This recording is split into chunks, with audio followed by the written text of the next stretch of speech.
Hello, everyone, and welcome to the second night of the horror movie draft. My name's Leo. We're here at Geekly Goods, and this is a collaboration with Movies Matrix. Thank you guys so much for putting this on. This has been such a great time so far, and for this second night, we'll be picking five horror movies, to go up against each other in a bracket-style tournament, and I am so very excited. But first, we're just going to start off by introducing ourselves, and I'm going to go to John first. John, let us know who you are, what you do, and what do you love about Halloween?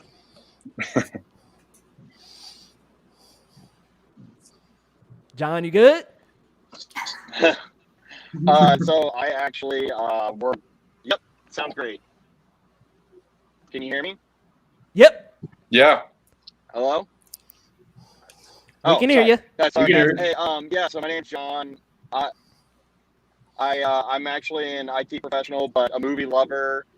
Specifically, all things James Bond, as some others on this would know. And mainly, the thing I like about horror movies is they get to scare me, and I like it when my hair on my arm stands up from just like that, not a jump shock, but just an overall crazy good movie.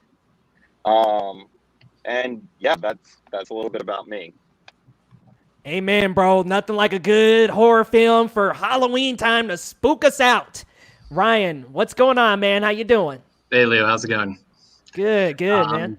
So I'm close friends with everybody who knows Mr. Crockpot Dibes, and oftentimes I'll watch the shows, and every so often I'll jump in because it's a topic that really interests me. So tonight is no exception. I love horror movies. It's Halloween time, and I'm ready to get at it. All right, man. Shoot, me and you both, brother. Can't wait. Jonesy, what's going on? How you doing? Hey, I'm doing well, thanks. I'm mostly, in real life, my day job is I'm a bookseller. I sell books, and so if y'all could just not pick the movies that are based off books, that would be great for me. Thank you. But I do YouTube. My favorite thing about Halloween is that this is what I look like all year round. So during Halloween, people don't ask me questions about, oh, are you going to a funeral? Oh, or do you just love Halloween? Fucking yes, bitch. Back up and let me live my life. All right. I like that spirit. What's going on there, Daryl? How's it going, man?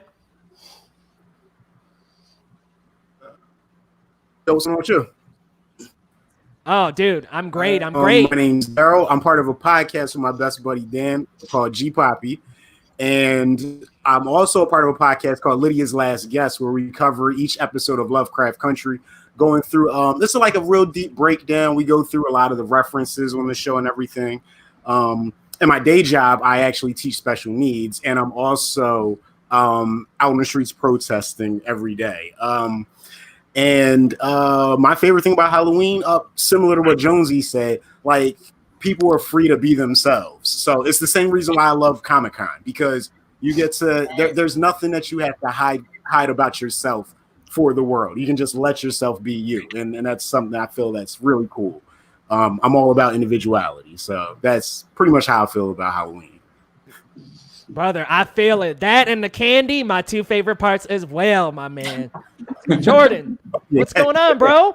Well, let me tell y'all a story. Great to be here, especially amongst 8 giants. I'm very humbled, very honored to be joining the live stream with you guys. In terms of Halloween, for me, my favorite is always going to those crazy Halloween parties, seeing who is actually who. In fact, I remember the last Halloween party, I dressed up as who was it? The guy from Wayne's World, not Wayne himself, but I'm drawing a blank on his name. Guy with the glasses, green shirt, blonde hair. Dana Carvey? Dana Carvey, yes, thank you. I dressed up as Dana Carvey's character, and my friend dressed up as Kim Kardashian. And we had no idea that we were actually friends. Like, I thought this was some complete stranger, yet it was really cool to see finally once we started talking. It's like, oh, yeah, I know you. But in terms of what I do, I co-host a podcast with my man Leo, the Keeping It 100 podcast. We keep it 100 on sports, entertainment, music, movies, whatever fun entertainment news is out there, we cover it. And on Saturdays, I am also DJ Storytime, which is a set that I do from about 9 a.m. Mountain Standard Time to whenever I feel like it. Sometimes I do 5, 6, 12 hours. Just depends on my mood, but I cover a lot of hip-hop, a lot of electronic music, and I also do a little bit of sports news too. So got a lot going on. Honored to be here. Bro, glad to have you, and glad to have everyone. Thank you all so much for joining. Next up, we got Sally. What's going on, Larry? How's it going? I'm doing well. Thank you so much for inviting me and letting me be a part of all of this. I am Larry from the YouTube channel LC Screen Talk, and I obviously love to dress up. I love costumes and cosplay and all of that fun jazz. It's been a while since I've done one of my lip syncs where I dress up and lip sync to music on my channel. So this is a fun excuse to go ahead and get up into some fun stuff. My first time doing Sally, so there you go. But I mostly talk about movies, the occasional TV or movie news, but mostly movie reviews and that type of discussion going on over at LC Screen Talk. Guys, be sure to check out LC Screen Talk. I am extremely nervous that Larry has a pick that I want. I feel like Larry is the only one that will have it on his list, and I'm hoping I get it before you. Right. But Amy, what's going on? Welcome. Hi. Thank you. Thank you so much. A little bit about me. Well, I know Leo because of Geek Bomb. We work at Geek Bomb together. Check it out if you haven't yet already. So I love all things nerdy, but I also love all things horror. I have my own horror show that I do every Saturday at 2 p.m. Pacific time on my YouTube channel, youtube.com/Amy Cassandra. And I also have started streaming on Twitch. Woo! So I've been streaming horror video games on twitch.tv/Amy Cassandra MTZ. During the day, I'm a host for multiple outlets, and I also produce and sometimes edit as well. Things I love about horror, I love final girls. And I love the idea of defeating the bad guy, right? So, the idea of being able to, no matter how scary things may be, you can overcome everything and anything. And that's so empowering. And I also like guts and gore, and I think it's really cool to see people have fun with that. Nice. And what were you playing the other day that scared the heck out of you on Twitch? I mean, which thing, right? Slender, The Arrival, most likely. But there was also, I think it was Blair Witch before that. And before that, there was also Friday the 13th, the game. A little bit of everything. Playing video games is way more terrifying than watching horror movies because you're in there. You're like, if I turn around, something might be there. Right. But yeah.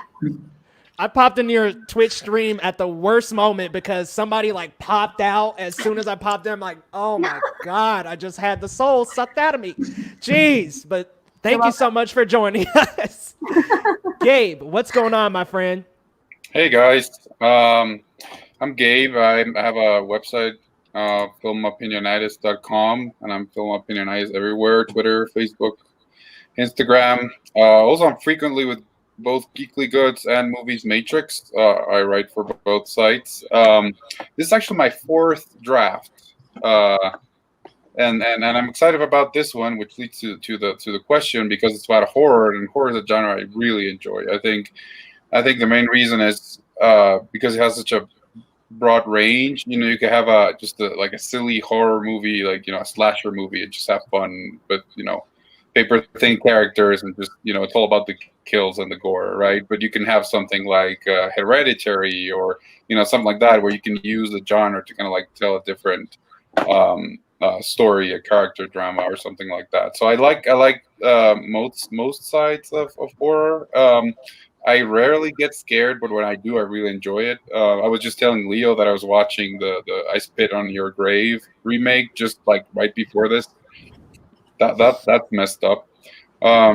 So it's a different kind of horror. But anyway, I'm excited to be here. I love Halloween, especially going to Halloween parties and seeing how everybody struggles with doing stuff where they're wearing costumes. You're wearing a mask so you can't drink. or you wear a onesie and you can go to the bathroom. Well, that's all fun, right? So let's do this. It's like you always have to make some kind of sacrifice depending on the costume. Something has to be sacrificed. Oh yeah. But before we get started, I just wanted to throw a quick shout out to Chris Deibler for organizing all this. He's on Movies Matrix and on the Suit Up Geeks podcast. So thank you for putting this together, Chris. Man, this is fantastic, and we're ready to get started. So with our first pick, we're going with John. Let us know, John, what's your first horror movie, man? What you putting on the list?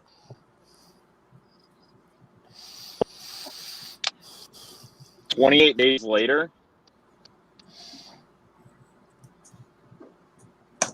Think that might be taken if I'm not mistaken. Let me double check though. 28 days later. I think it wasn't. No, actually, yep, you're good. You're good. My bad. That's on our list. That's on our list. So you're good to go, man. Just give us a quick piece on why you like it. Actually being these diseased people. Absolutely. Yeah, absolutely. because it's just like a change in the zombie genre, you know? Mm-hmm. So that's why I like it. Right on, man. 28 Days Later is off the board. All right, Ryan, let us know your pick, my friend. You're up. Oh, okay. I'm really excited to select The Shining. We talked about this. That was getting taken. I had top three I was expecting to go from, and I was hoping The Shining would drop to me. I think The Shining is your quintessential, just complete mindfuck. I mean, it's something that Stanley Kubrick's masterful visions that he has with the twin girls, with the blood, with with Johnny, and everything. It's a great movie. I'm very happy to have it as my first round pick. All right, guys. So The Shining is off the board. That was definitely one I had high up on my list. So you stole from a lot of us. All right, Jonesy. Their list, right? I know. All right, Jonesy. You're up. Ryan, listen. Here's the deal. Wait, can we pick something off the A list that wasn't taken already? Yeah. Okay, then I pick Let the Right Ones In. That is the Swedish. It's based off a book by the same title. This Let the Right Ones In is the Swedish version, is the original version. And I think, what is the American one called? Let Me In? Let Me In. Yeah. Let Me In. Okay, so it's trippy AF, super dark. And it's got, I just love the feel to it. And I actually do like the Swedish version better. It feels a little bit grittier. And I think the characters are true to the book, which is also highly recommended. I just love it. It's got heart, and it's also super unsettling. And, the kids win. So, and they also murder people. So it's great. Throwing that on the watch list. Dang, you sold that to me. Loretto S is Ryan Eeyore. No, he's Wilfred. I'm Wilfred. Almost. Not quite. Completely different animals. But, Daryl, it is your turn, my friend. What are you picking?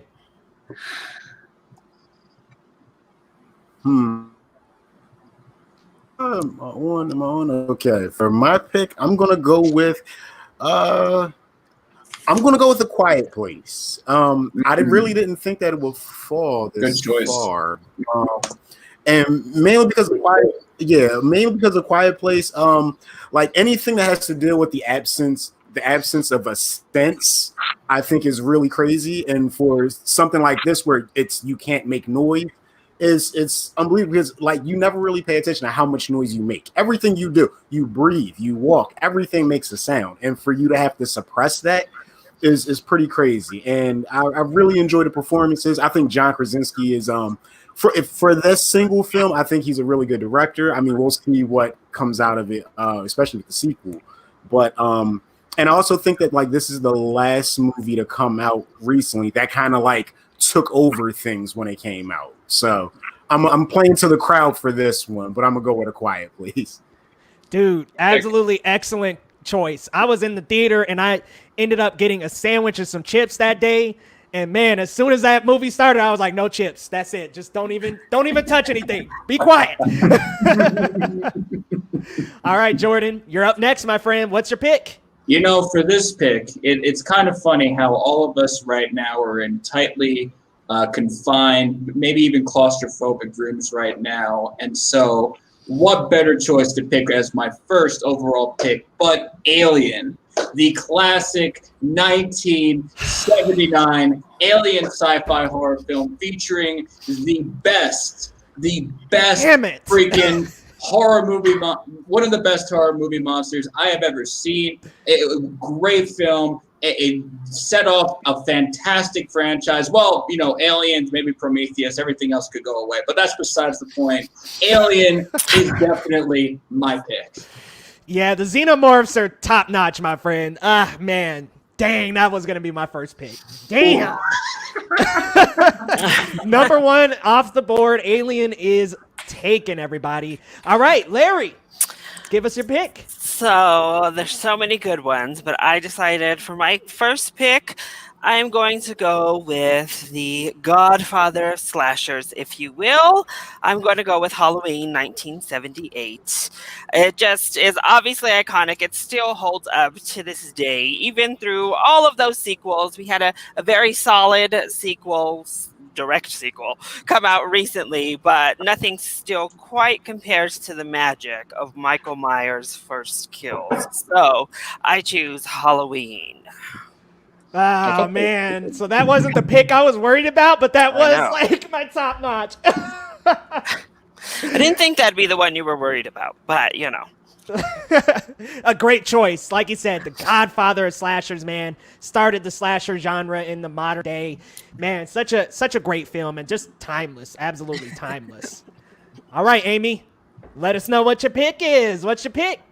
My first pick often gets compared to another movie just because they have the same director, but I think it's a gem nonetheless. Us is my first pick because one, we get Lupita Nyong'o, that's a win. We get Winston Duke, that's a win. We get Elizabeth Moss, that's a win in a role like this. And each one of them plays double the characters than normal. So not only do you get creepy families, you get people being two people, completely opposite, being creepy in different ways. And you start to really question your life, where you come from. If you have a tethered person, what's going on beneath us? It just turns your world upside down. And there are very few songs and pieces of music that just when you hear it, you're like, do, do, do. It's just, that's a given. So Us. That orchestral version of 5 on It was a masterpiece. Oh. What a great orchestral arrangement of that song. Oh, so good. All right, Us is off the board, everybody. Gabe, I'm afraid my top 5 is mostly chopped. What you gonna pick, my man? What's on your list? What's first? This movie, I can't believe nobody took it. It's to me, it's top horror ever made. It was nominated for Best Picture. It's a movie about it's The Sixth Sense. I'll say what movie it is first. It's a movie. It's about so much more than the horror. You know, it just works in every single way. The performances. It's about a child dealing with not being able to communicate with his mother. You know, and having a trauma because of it. You know, that scene in the end where the spoiler alert for a 20-something-year-old movie, but when he's in the car with her and he confesses that he's seeing these dead people and he saw his grandmother, and that scene, I'm getting goosebumps just to think about it. That scene is amazing. So The Sixth Sense for me, love that movie. Dude, good pick. All right, Sixth Sense off the board. Okay, it's got to me. So for my first one, look, 3 of my movies are taken. For my first one, I am going with Hereditary. Going with, a little bit more of a modern one, but man, Toni Collette in that movie, amazing. That the entire third act is just crazy in the best of ways. I love how it builds up on this family story, and it starts kind of with this, this family relationship that boils over and turns into something completely different. So I'm going with Hereditary for my first pick. And then since we're doing snake style, it comes right back to me. So I'm going to pick for my number 2 pick, Ghostbusters. What an iconic theme song. I mean, look, do I need to really talk about Ghostbusters? It's amazing. It's Ghostbusters. Who you gonna call? Ghostbusters. All right. Gabe, it's back to you, my friend. All right, this is a tough one because I don't know if I should do strategy or just love for a movie. So I'm just gonna go with love because why not? This movie, it wasn't, as far as I could tell, it wasn't on any but like on list A or list B, and nobody picked it yesterday. And I'm losing my mind because it's The Mummy with Brendan Fraser. See, none of you thought of it, and that movie's amazing. Oh man, that's a good pick. It's awesome. That movie, I saw it when I was 10 years old. It just it works like as an action movie, it's like a modern day Indiana Jones. It works as a horror movie because it's pretty scary for if you were 10. It's amazing, and it just the sequel's also good, but this one just top of my list. Man, I'm a little mad I didn't think of that. That's a good pick, my friend. All right, Amy, it's back to you. Pick number 2. Another Ari Aster movie that is haunting and screws people up. Midsummer. Oh, even my cat has already been taken. Unfortunately, that was on night 1. Shut no up. Midsummer. Okay, it's good because you know what? I got backups. E.T. and I have backups. Oh. Train to Busan. Take it. Shut up. Sorry. Shut up, man. Okay. It's fine. Hush. All right. Hush. Hush. Okay. You got Hush. Hush. I got Hush. I thought you were saying hush to us or something. Yeah, I was like, is she saying hush to me or picking the movie? No, Hush is insane because we've talked about this before. When you lose a certain sense or when you can't use it, there's already another level of you just can't breathe. You can't see. You can't hear. And to be in a position where you can't hear where the scary villain is horrifying.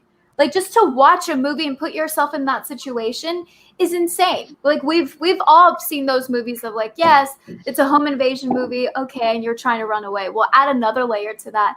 I feel like that adds 10 times the level of horror to it. And something that she doesn't, it's terrifying. That's by far one of the scariest, most insane, iconic horror movies, I would say. Hush is really good. Really good. All right. Larry, you're up, my friend. Pick number 2. Okay. So I'm going to go with quite possibly the most decorated of the picks that I saw on the list. Best Picture, Oscar winner for acting, from both of our 2 leads, really. I'm going to go with Silence of the Lambs. It is more of a psychological horror thriller than it is an outright guts and gore type of horror. But I think the horror really lies in the tension and the reality of who these people really are. Anthony Hopkins gives one of the best performances in a horror genre film of all time. So it's a classic, obviously, and I'm going with Silence of the Lambs. Nice. Dude, that's such a good pick. Excellent pick. All right. Silence of the Lambs is off the board. Okay, Jordan, you're next, my friend. Second pick.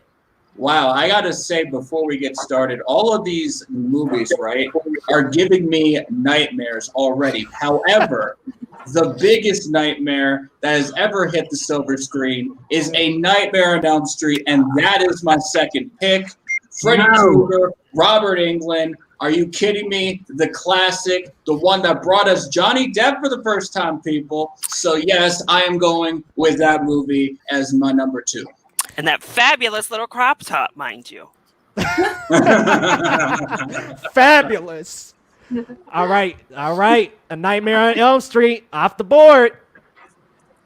All righty. Daryl, you're up next, my friend. All right. For my next pick, I'm going to go for a movie. I don't know how people really feel about it. I enjoyed it when I watched it many years ago. I'm a fan of Joshua Jackson, and I love Eli Roth. I'm going to go with Eli Roth's directorial debut. I'm going to go with Cabin Fever. I didn't see it on either list, and Nice. I don't know how it I split. So I'm gonna go with that. I really enjoyed Cabin Fever. It's out of control, but it's a fun movie. It's a fun movie. Not as good as Cabin in the Woods, but it's the other Cabin movie that's pretty good. Yeah, man. It's like there's the 2 pinnacle Cabin movies, and that is one of them. Nice pick, my friend. Okay, Jonesy. Round 2. All right. What's your second pick? Leo, My one thing- internet's acting up. Can you hear me okay? Yes. Okay. I am going to pick Bram Stoker's Dracula, and I'll tell you why. Because Keanu Reeves is my internet boyfriend, and I have to stay true to him. No, but for real, Dracula is the quintessential vampire movie. I know it's not the first one. I'm looking at you, Nosferatu. But listen, Nosferatu is not scary because of his teeth, okay? Bram Stoker's Dracula is that's the first horror book I ever read when I was like 12. It fucked me up. I didn't want to get on a ship because I was afraid I was going to die, not because I was going to crash in the waves, but because there was going to be someone that, like, the scariest part of Bram Stoker's Dracula is the part that everyone glosses over in all the retellings. It's when he's fucking traveling from Transylvania to London and everyone dies on the ship and no one knows why. That's so fucking scary. And then anyway, but it's for Keanu Reeves. This one's for you, Keanu. Fuck to the yes. Oh, Keanu Reeves is the man. Great pick. All right. Bram Stoker's Dracula is off the board. Okay, Ryan. Give us your second pick, my friend. I'm excited to pick this pick. I thought I was going to go really classic with my entire list, but I think this movie, as much as it has been in the last couple years here, I think it's going to, over the time that we have in years to come, will be on the top. The Descent. Ooh. I'm going to pick The Descent. Yep. I'll challenge Alien being the claustrophobic movie of the entire genre. I think Descent could be up there with Humanoids and all the craziness that goes on. So I'm really excited to have that as my second choice. That is a good second choice, my friend. Good pick. The Descent. Okay. The Descent is off the board. All right, John, we're right back at you, man. What is your second pick? So I'm gonna take a little note from Gabriel and go with my heart from a movie that's not on either list. Peter Jackson's original Dead Alive, before he was a famous Lord of the Rings man. He did a zombie movie where they had zombies having sex and they actually put a baby in a blender. So I'm gonna go with that as like one of the best zombie movies of all time. That's a really solid Dead choice, Alive. John. Holy shit. Thank you. No, that movie. All right, Dead Alive is off the board. Okay, and it comes right back to you, John, for pick 3. I'm going with a theme here. I'm going with Night of the Living Dead. Once again, another quintessential zombie movie. It's a great story behind it, and just like it started a genre, so I'm going to keep it up. You like zombie movies, huh? I'm a fan. I'm noticing a pattern here. All right, Ryan, it is your turn, my friend. Choice number 3. I'm going to make a full disclosure with this pick. I've never seen it, but there's a reason behind it, because at the time when it came out, I was actually afraid of going to see it. to me, that tells me that this is on the top tier for me. I'm excited to pick the Blair Witch Project. Was Blair Witch? Oh. What haven't you So seen? I'm excited. I think it's a movie that obviously low budget, and something that it was unique. It was a very unique theme, and I thought, I think it's a good solid third round pick. Oh man, that is a must watch. In my opinion, I can't speak I for the will see crowd, it. but it is a good one. Talk about psychological horror. Like, that is a dive straight into that. All right, the Blair Witch Project is off the board. Jonesy, it's right back to you for number 3. Okay. Listen, we're gonna go. I talked about this a little bit in the pregame. We're going with Carrie. This is Stephen King's. I don't know if y'all remember that I said I'm a bookseller, so I mostly only watch the scary movies that I've read the books for because I'm a wiener and I can't watch scary movies alone in my house with a lot. It's a problem I might have, but I love scary books and the movies based off them. That being said, Carrie is Stephen King's very first novel. I think Stephen King now essentially defines the horror genre of books, and this is what kicked off everything. And Carrie, the original movie, and not gonna lie, I also like the remake because yes, I've seen that too. But the original Carrie, it deals with a girl who's going through like a shit show of a life. She's being emotionally abused at school, like bullied, and she's being religiously and emotionally abused at home. And I think that the book and both movies do a good job at capturing like how traumatic it is to just be emotionally abused. Like, there's no physical abuse. There's a little bit of the gore at the end, okay, with the pig's blood. But that just like the emotional terror of having to face your peers who hate you. Like, Great. I have not seen Carrie. And so- mental It abuse. was on my list. You've not seen Carrie? No, I haven't. hey, I'll watch it with you because I need to watch it with somebody else. Sweet. Let's do it. For real. All right. Carrie is off the board. Daryl, you're up next, my friend. All right. I went with John Krasinski's directorial debut with A Quiet Place, and then I went with another directorial debut for Eli Roth with Cabin Fever. So I think I'm gonna stick with that theme, and I'm gonna go with House of a Thousand Corpses, Rob Zombie's directorial debut. It's a low budget horror film. It's very pretty. I think horror best when it's like that. You know, like when you inject $150 million into a horror film, like the gore better look beautiful, you know, and for something like this, you expect it to look grungy and grimy. And that's definitely what House of a Thousand Corpses is. So I'm going to go with that for this pick. Yes, that was nightmare inducing on the first watch. All right, Jordan, you are up next. House of a Thousand Corpses is off the board. So at this point, I'm assuming that the rest of the picks here are going to be a shroud of mystery, a mist, if you will. So what's not going to be a mystery is my next pick, which is The Mist, another Stephen King book adapted into a movie. One of the better Stephen King movies, I must say, that was adapted. The twist ending was absolutely perfect. The monsters were so creative. It was really cool to see, that kind of supermarket where, you've got this conflict between these group of characters, one who wants to keep like a central order and people who want to leave, escape. And for me, it's a perfect just kind of sit down, hunker down when you got nothing else to do and watch. The Mist is my next pick. Yeah, that's a good pick, my friend. All right, The Mist is off the board. All right, Larry, give us your next pick.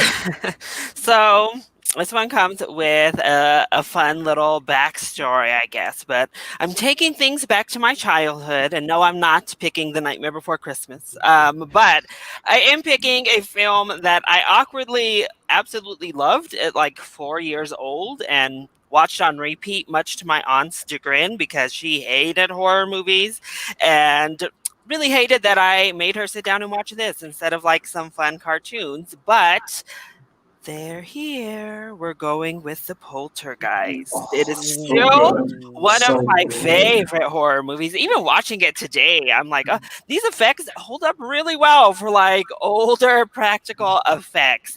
And I really like the twist that the story takes. Anytime you get a creepy little girl, a really cute little girl, and then obviously a really sad after story with the little girl, it all just works beautifully. I think the Poltergeist is great, and I think it unfortunately gets kind of like lost in the shuffle of horror classics, where I think it deserves to be.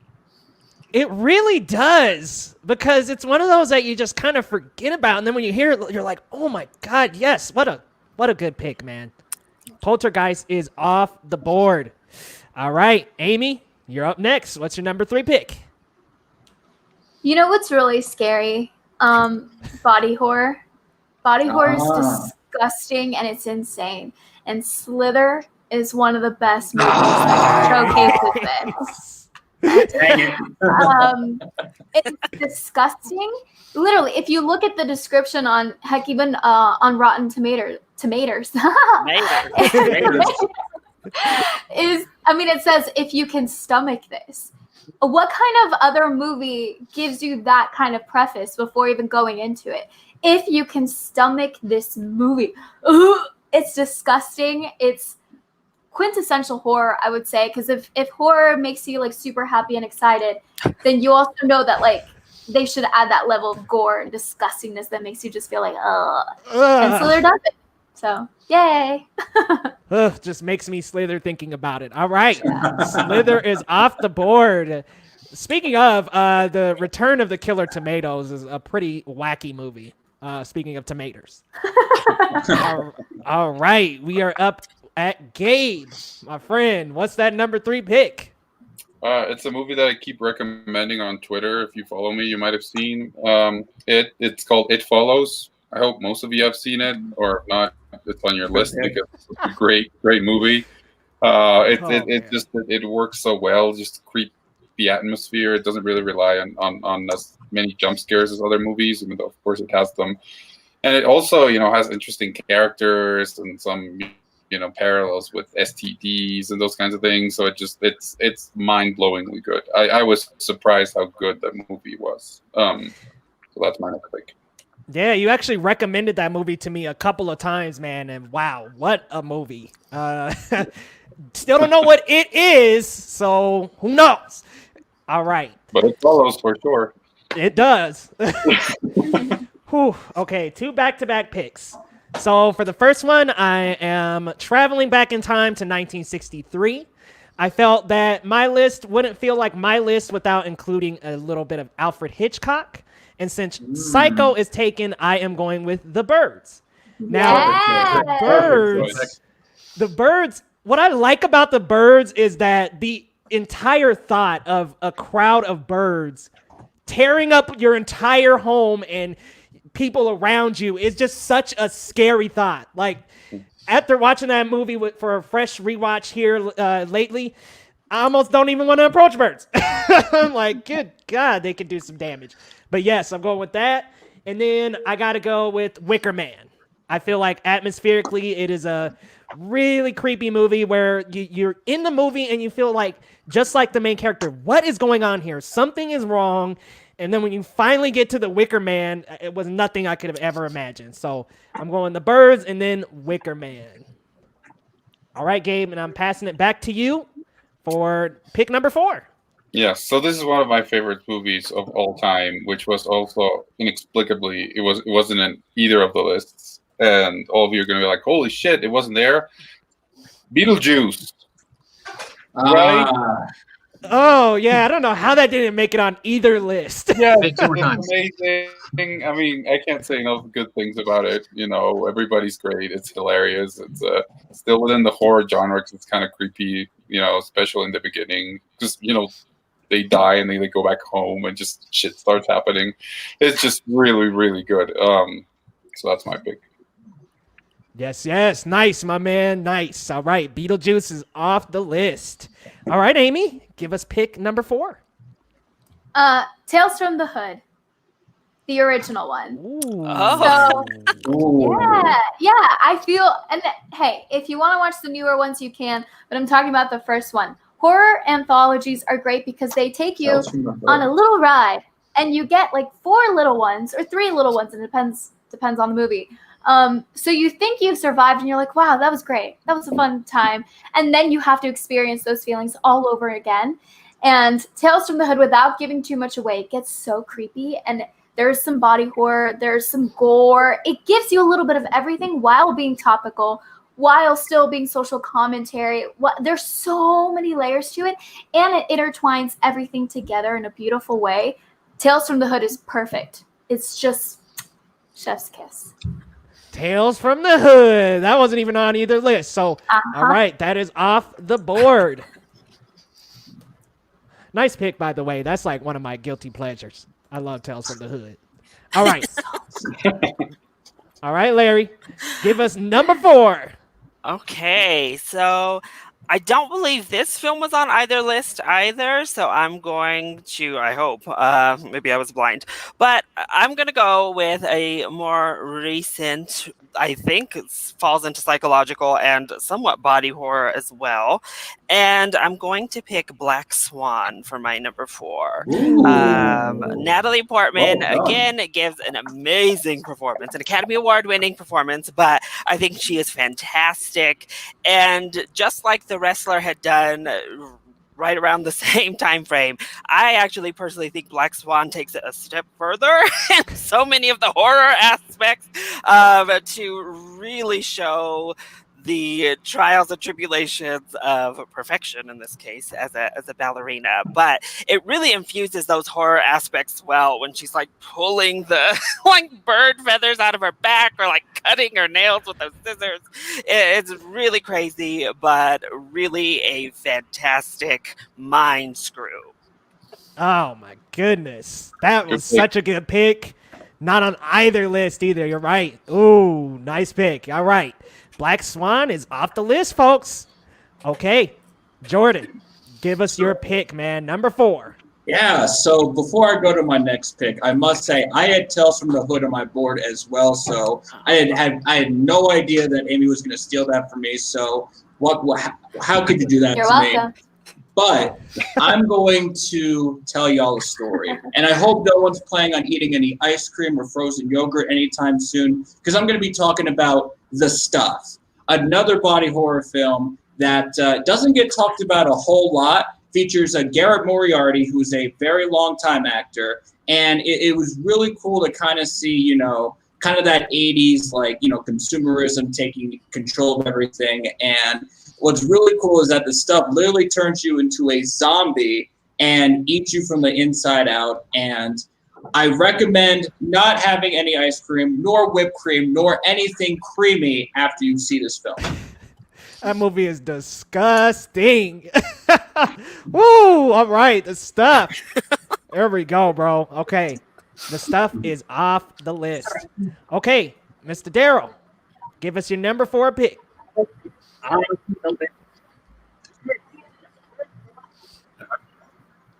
All right, 4th pick. I'm sticking with another debut. I'm gonna go with George A. Romero's debut, 1968's Night of the Living Dead.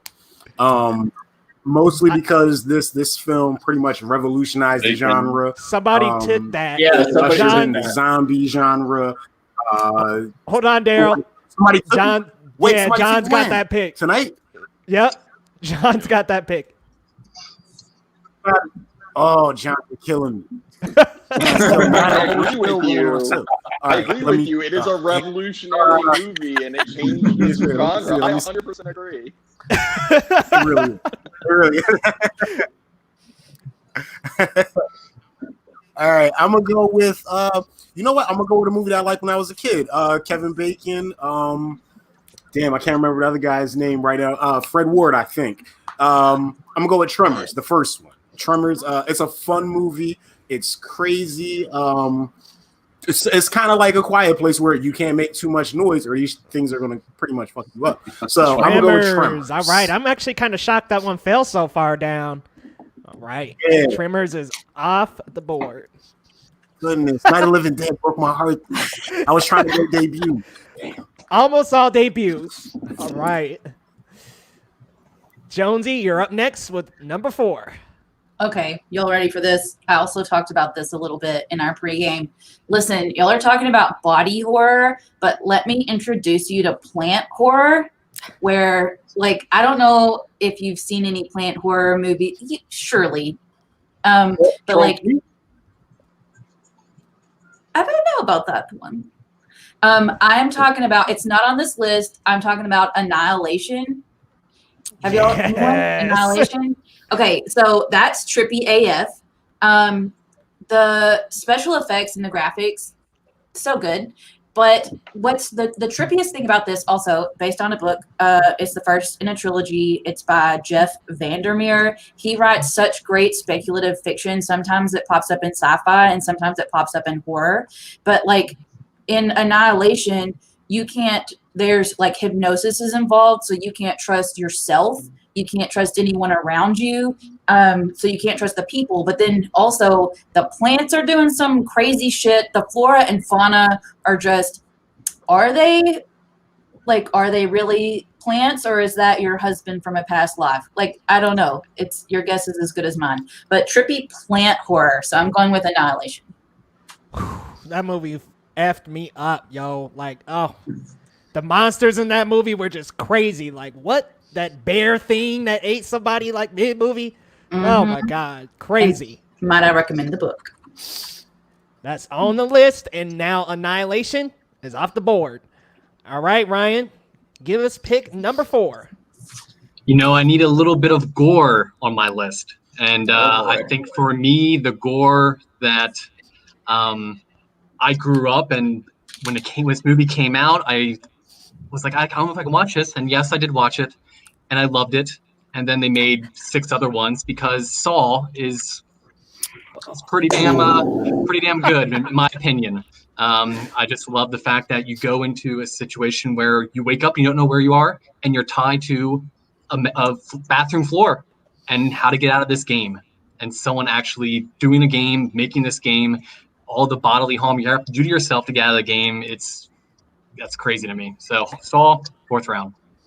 A crazy, crazy movie, and a lot of sequels. Too many.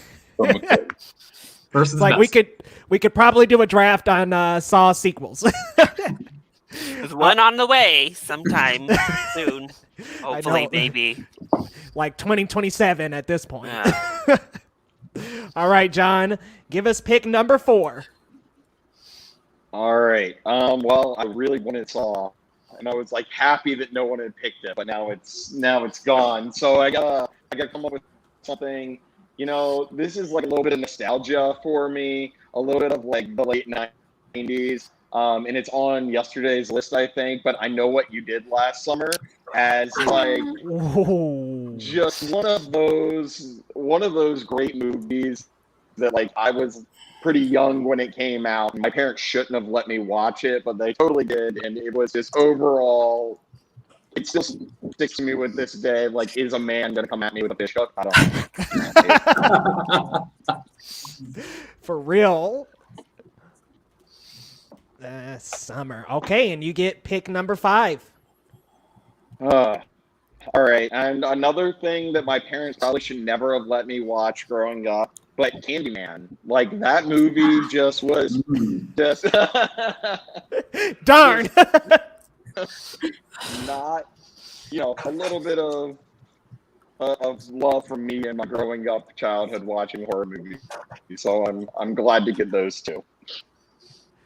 Ooh, Candyman. Good snag right there, my man. All right. Candyman and I Know What You Did Last Summer are off the board. Okay, Ryan, we're coming back to you for pick number 5. I am very excited to get this in the 5th round, and it may be something where we have discussion, but I think this is a horror crime thriller. This is a movie that is on my top 3 of all time. Something that you put yourself in this city during this time this is happening, and it is horrifying to me that there could be a person out there doing this, but starring Morgan Freeman, starring Brad Pitt, and starring Kevin Spacey, I'm going 7. Oh, So, So Okay, I think it would be hard for All right. everybody else. There was like a discussion Yeah. before this on whether or not that was Okay. a horror movie or not.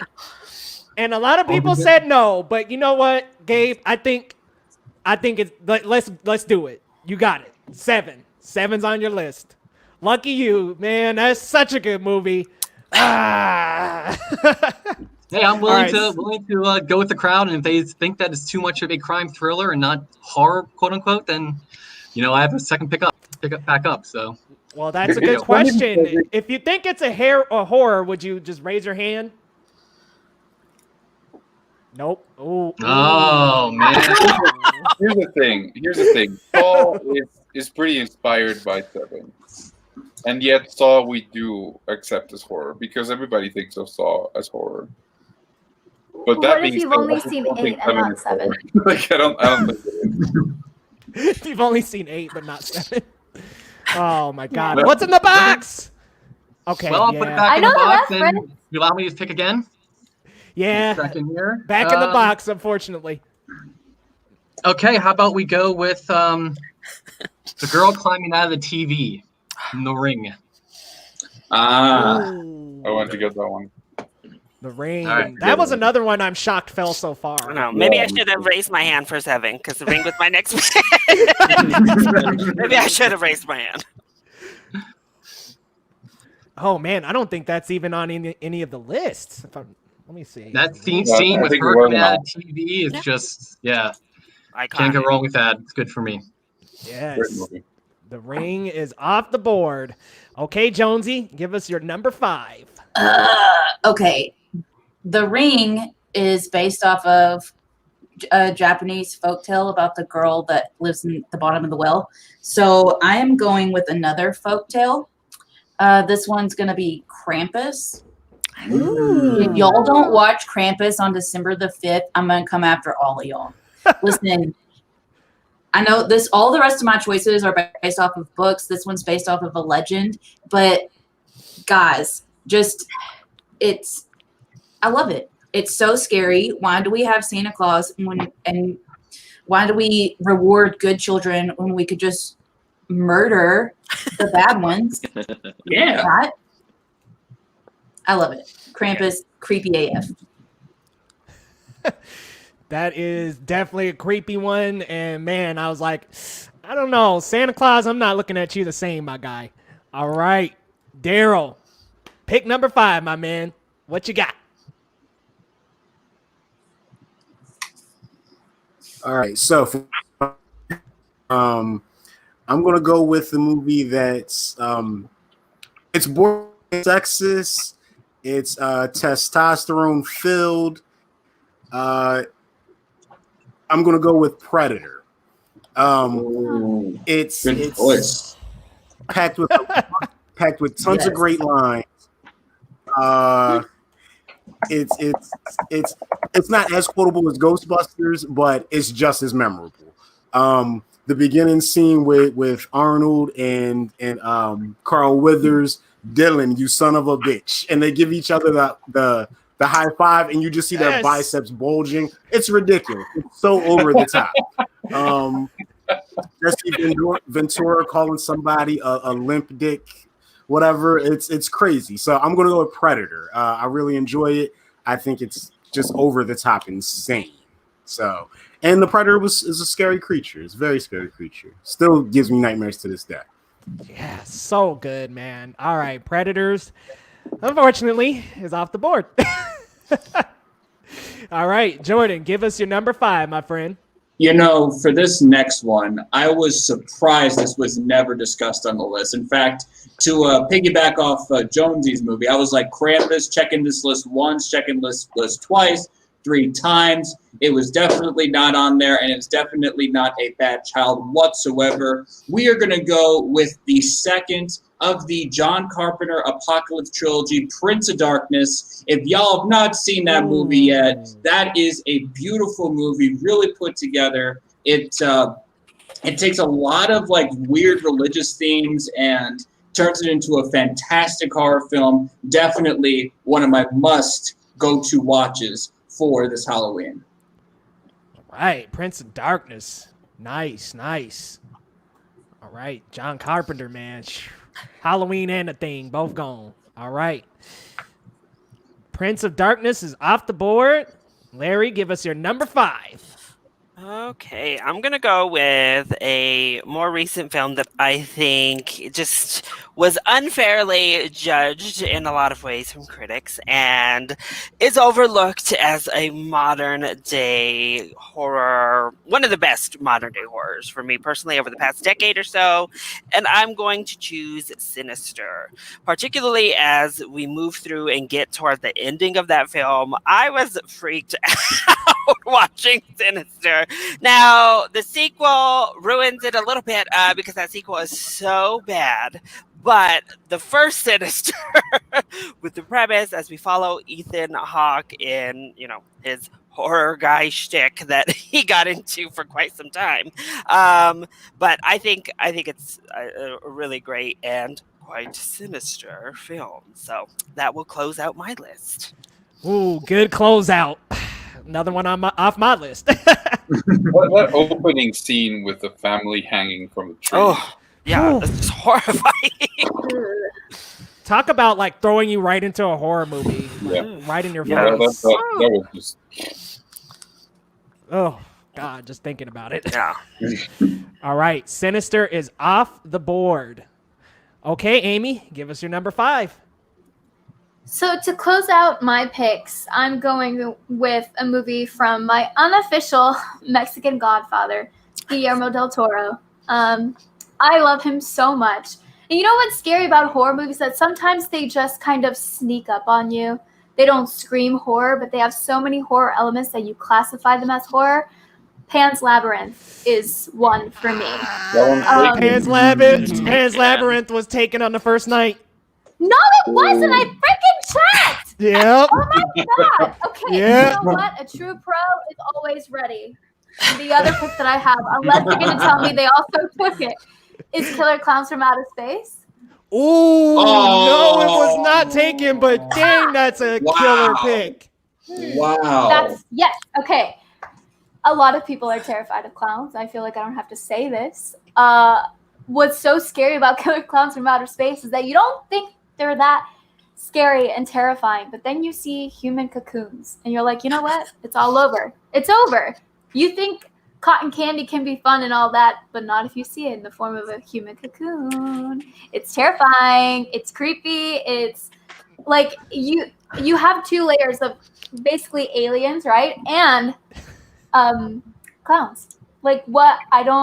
It's a lot. And I think that it's definitely one of the best horror movies out there because a lot of people are scared of clowns. Yeah, that movie is just wacky in the best ways. I mean, it's scary.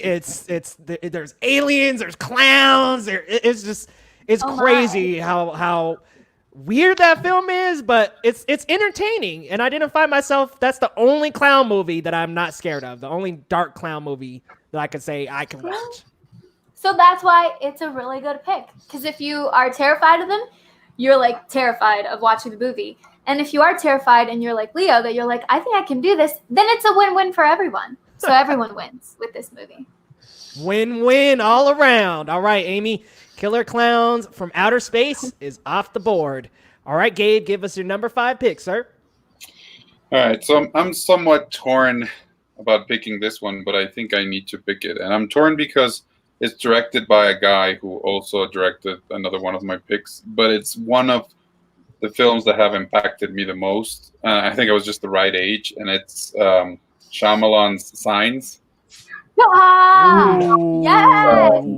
It also wasn't on the list, but it's genius. It's just like, rarely do, what you don't see until the end, of course, but like what you don't see scares you this way when it's as silly as a green giant alien, or you just it's just really effective, and it's also about a family dealing with the loss of a member, and it's emotionally satisfying in every possible way. It's really smartly scripted. I just think Shyamalan is really, really good at that, and this is like it's his perfect moment that also led into his worst moment, but we've moved past that. But I love that movie.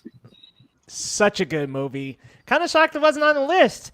A lot of people in the comments though are saying Predator is a little bit weird for a horror movie.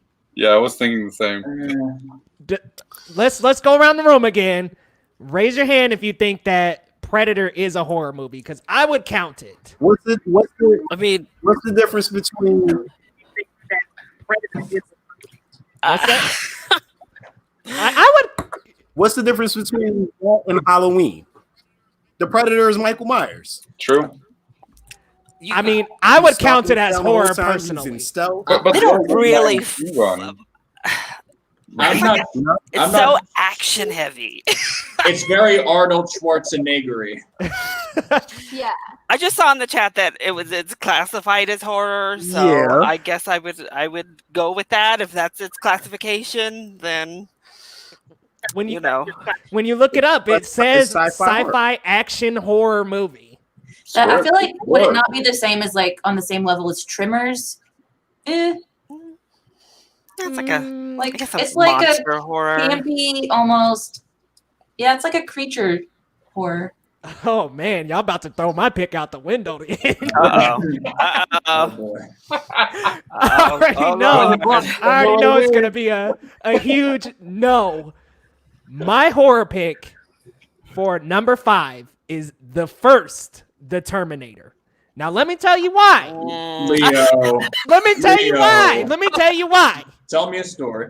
It's very much exactly like Halloween. There are jump scare scenes. There's horror music. He's chasing a couple that cannot defeat him. And he's a killer machine from the future. That doesn't seem like horror to you? Like it seems like sci-fi horror along the lines of Alien. Come on. Leo, you can't. No. Exactly. Leo, you can't do this, man. You can't do this. It's the same thing. I mean, look. Will we not count the Terminator as horror? Is it a no? No. I can't do that, man. I can't do that to the horror genre. The first one or the second one is sci-fi, just like Alien. Because after the first one, the rest of them are all science fiction. Exactly, and it's literally a killer a killer machine chasing a couple. Like I feel like that classifies as horror, but My movie I cut understand. someone's head off. Yeah, I think On it's IMDb. horror. Horror sci-fi. On IMDb, it says action sci-fi on IMDb. Okay. I'm gonna go with IMDb. Yes, we'll vote with IMDb. Ah, dang. Okay. Oh man. But you So make a pretty great much- point. Pretty much every other movie I have on We here. applaud has been taken. your argument, Leo. Thank you. I was like, I'm hoping was a this can bold choice squeeze for through. sure. Hoping it can squeeze through, but not quite. Okay, I'm gonna go with a recent one I watched. Well, I'm kind of between the recent and the classic. You know, I'm gonna go with Host. It is a Shudder original. Recently came out this year, and it's like super low budget. It's literally just a Zoom call the entire time, but the crazy things that pop up in that Zoom call and the amazing effects with such a small budget was great. So I got to go with Host rounding out the list since I couldn't take the Terminator. Darn. All right, guys. So we have all compiled our lists. Shall we go through each list and grade what we think of everybody's list? Are we down for that? Yeah. All right. Last night I they can't. had it I on gotta check out, bro. All right, no problem, Daryl. I understand. All right, This was No fun though. problem, I really enjoyed it. Terminator counts to me. Okay. Thank you. Thank you. Seriously, thanks for coming out. Thanks for participating. And bro, All right. I'll catch you Y'all later. have a good day. All right. Good to see you, Daryl. Thank you. You too. Good to see you, Daryl. Good seeing you, Daryl. Thank you. All right, Good seeing you too. the All Terminator. right. Nice meeting you. Yeah, it's nice meeting you too. Go Flyers. I'm upset with the Terminator, y'all, but we'll leave it behind. We'll leave it behind.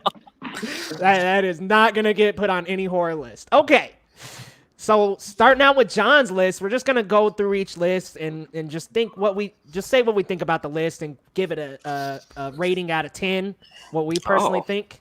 And I'm actually going to start from the top and go all the way down. I'm gonna start with you, Ryan. What do you think of John's list? Yeah, I think it's solid. I think 28 Days Later is iconic. And that's a good start. You have a great classic in there with Night of the Living Dead. You have something that's going to be rebooted in Candyman as your last pick. I thought that was a really smart choice to pick Candyman. Mm-hmm. And then a little bit of maybe teenage nostalgia with I Know What You Did Last Summer. I think that overall it's a solid list. I would probably go with the 7. Nice. Solid list. All right, Jordan, what are your thoughts on John's list? Well, I'll tell you what, I really like the Dead Alive pick. I mean, growing up, Peter Jackson fan, I remember that Dead Alive classic. So for someone to recognize that beauty, fantastic job on your part, sir. Love 28 Days Later. Love Night of the Living Dead, probably one of the most iconic zombie films ever made. Candyman, I'm a little bit hit or miss on that guy. And I Know What You Did Last Summer is probably not my favorite, but I know it's a really good movie for a lot of people. So I'm going to give this list a 8 out of 10. Nice. Oh, there was a movie mention that now I wish that I would have chose that. All right. Larry, what do you think about John's list? Yeah, I really like John's list. 28 Days Later is such a great take on zombies. And I know I get slack, but I grew up with I Know What You Did Last Summer too, and I love it. I still think Sarah Michelle Gellar's death chase in that movie is one of the best from any slasher film. It's so good. It's so dramatic and drawn out, but wonderful. I really like Candyman as well. I like him as a villain. That was certainly on my short list of things to pick from as we went through. So a great list. I think I would go with an 8 as well. Nice. It's a solid list. All right, Jonesy, what do you think? You're right. This is a really solid list. The classic zombie films, Candyman, y'all have said it's just so good. I Know What You Did Last Summer. I don't know if y'all know this, but I Know What You Did Last Summer is based off of a book by Lois Duncan, written in the late 70s. It's a young adult, teen slasher horror book. It's one of the earliest teen horror books that I can remember. And it's really good. And because of that, I'm going to give it a 7.5. Nice. It would have been 8, except you stole I Know What You Did Last Summer. Personal blow. Oh, ouch. Yikes. All right, Amy, what do you think of John's list? I love that you included Candyman and I Know What You Did Last Summer. I feel like they're complete opposites. And then the rest of the films are great. I really like them. I think I would give you 7.5. 7.5. Awesome. All right, Gabe, thoughts on John's list? I'm embarrassed to say I haven't seen any of these except for 28 Days Later, which I don't really like. I really didn't. Gabe, like we'll have to talk about this later. Yeah, well, I mean, to be fair, I've had both Night of the Living Dead and Candyman on my list for a very long time. Whatever, I can't give it a grade, but 28 Days Later is overrated and it's just really boring. Okay. Yes. Hot take. Wow. All right. Man, I really like this list. I mean, you got 28 Days Later on here. Candyman. I wanted that movie so bad. That and Us, I was like, I have to have these. And of course, they got taken. Candyman is so good, though. I mean, I Know What You Did Last Summer, Night of the Living Dead, and Zombie Pinnacle. Amazing. Great film. So I'm giving this an 8 out of 10. I think you have a solid list. Great list, John. Thanks. All right.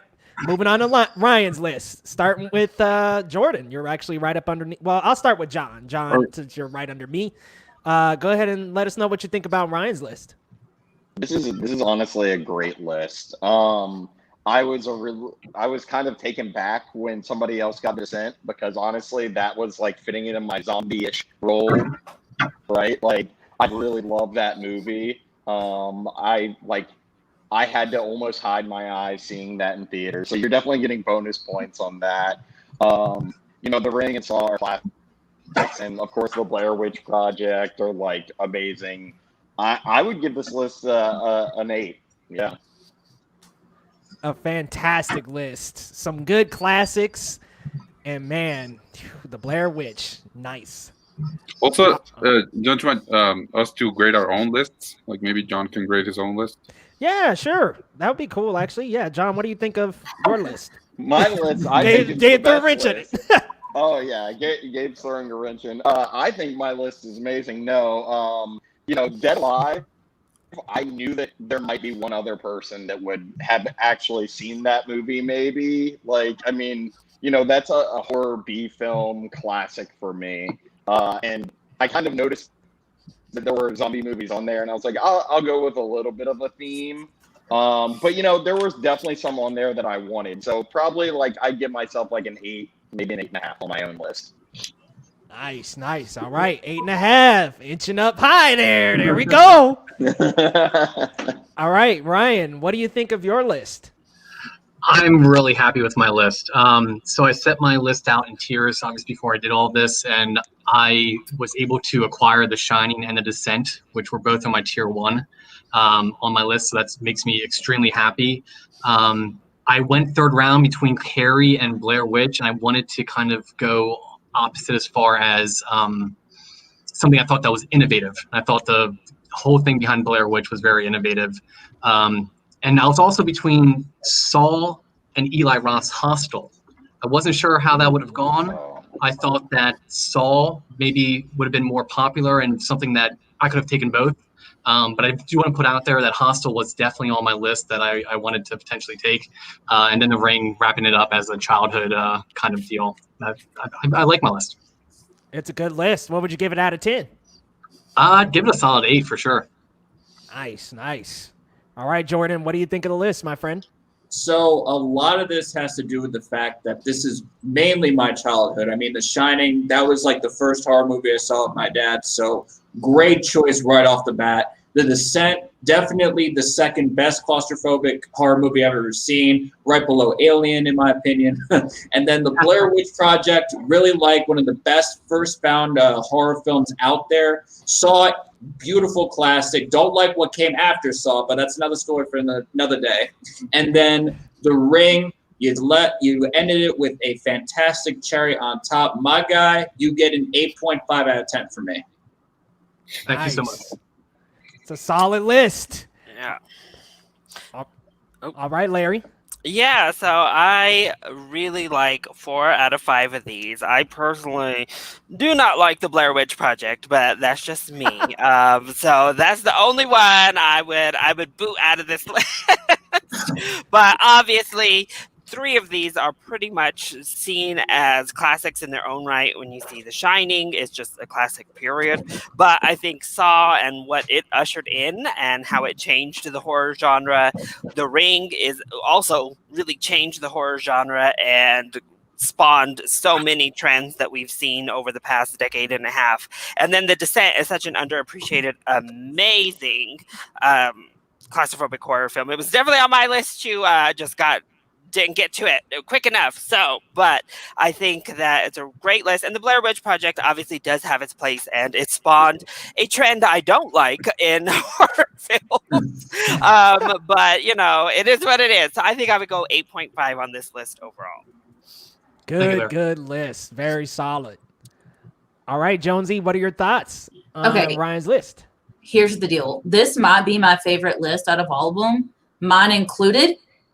So out of all the movies that are not based off books, these are the ones I've seen the most. The only movie I haven't seen on this list is The Descent, but it's on my list. I just need to muster up the courage to watch it. But I would give this, like, The Shining, The Blair Witch Project, y'all are all hating on this, but this is one of the first scary movies I ever watched. And I love that it's low budget because it feels more real, if that makes a sense. Totally. And I watched it with my cute, adorable, very conservative Christian grandmother. So that was also a trip. But I'm gonna give this list a 9. Like it's I love it. Well done. Yeah, that's a good list. Good, solid list. All right, Amy, what you think? Yeah, oh gosh, The Ring. The Ring was just so like, yeah. I remember I got the VHS tape for it and I never watched it, but I wanted it just as a prop because like I didn't want to go that far to actually watch it. But it's so iconic. I mean, that Saw, the Blair Witch Project. I also haven't seen The Descent, but The Shining, like these are so well known, so iconic. Yeah, 8.5, easy.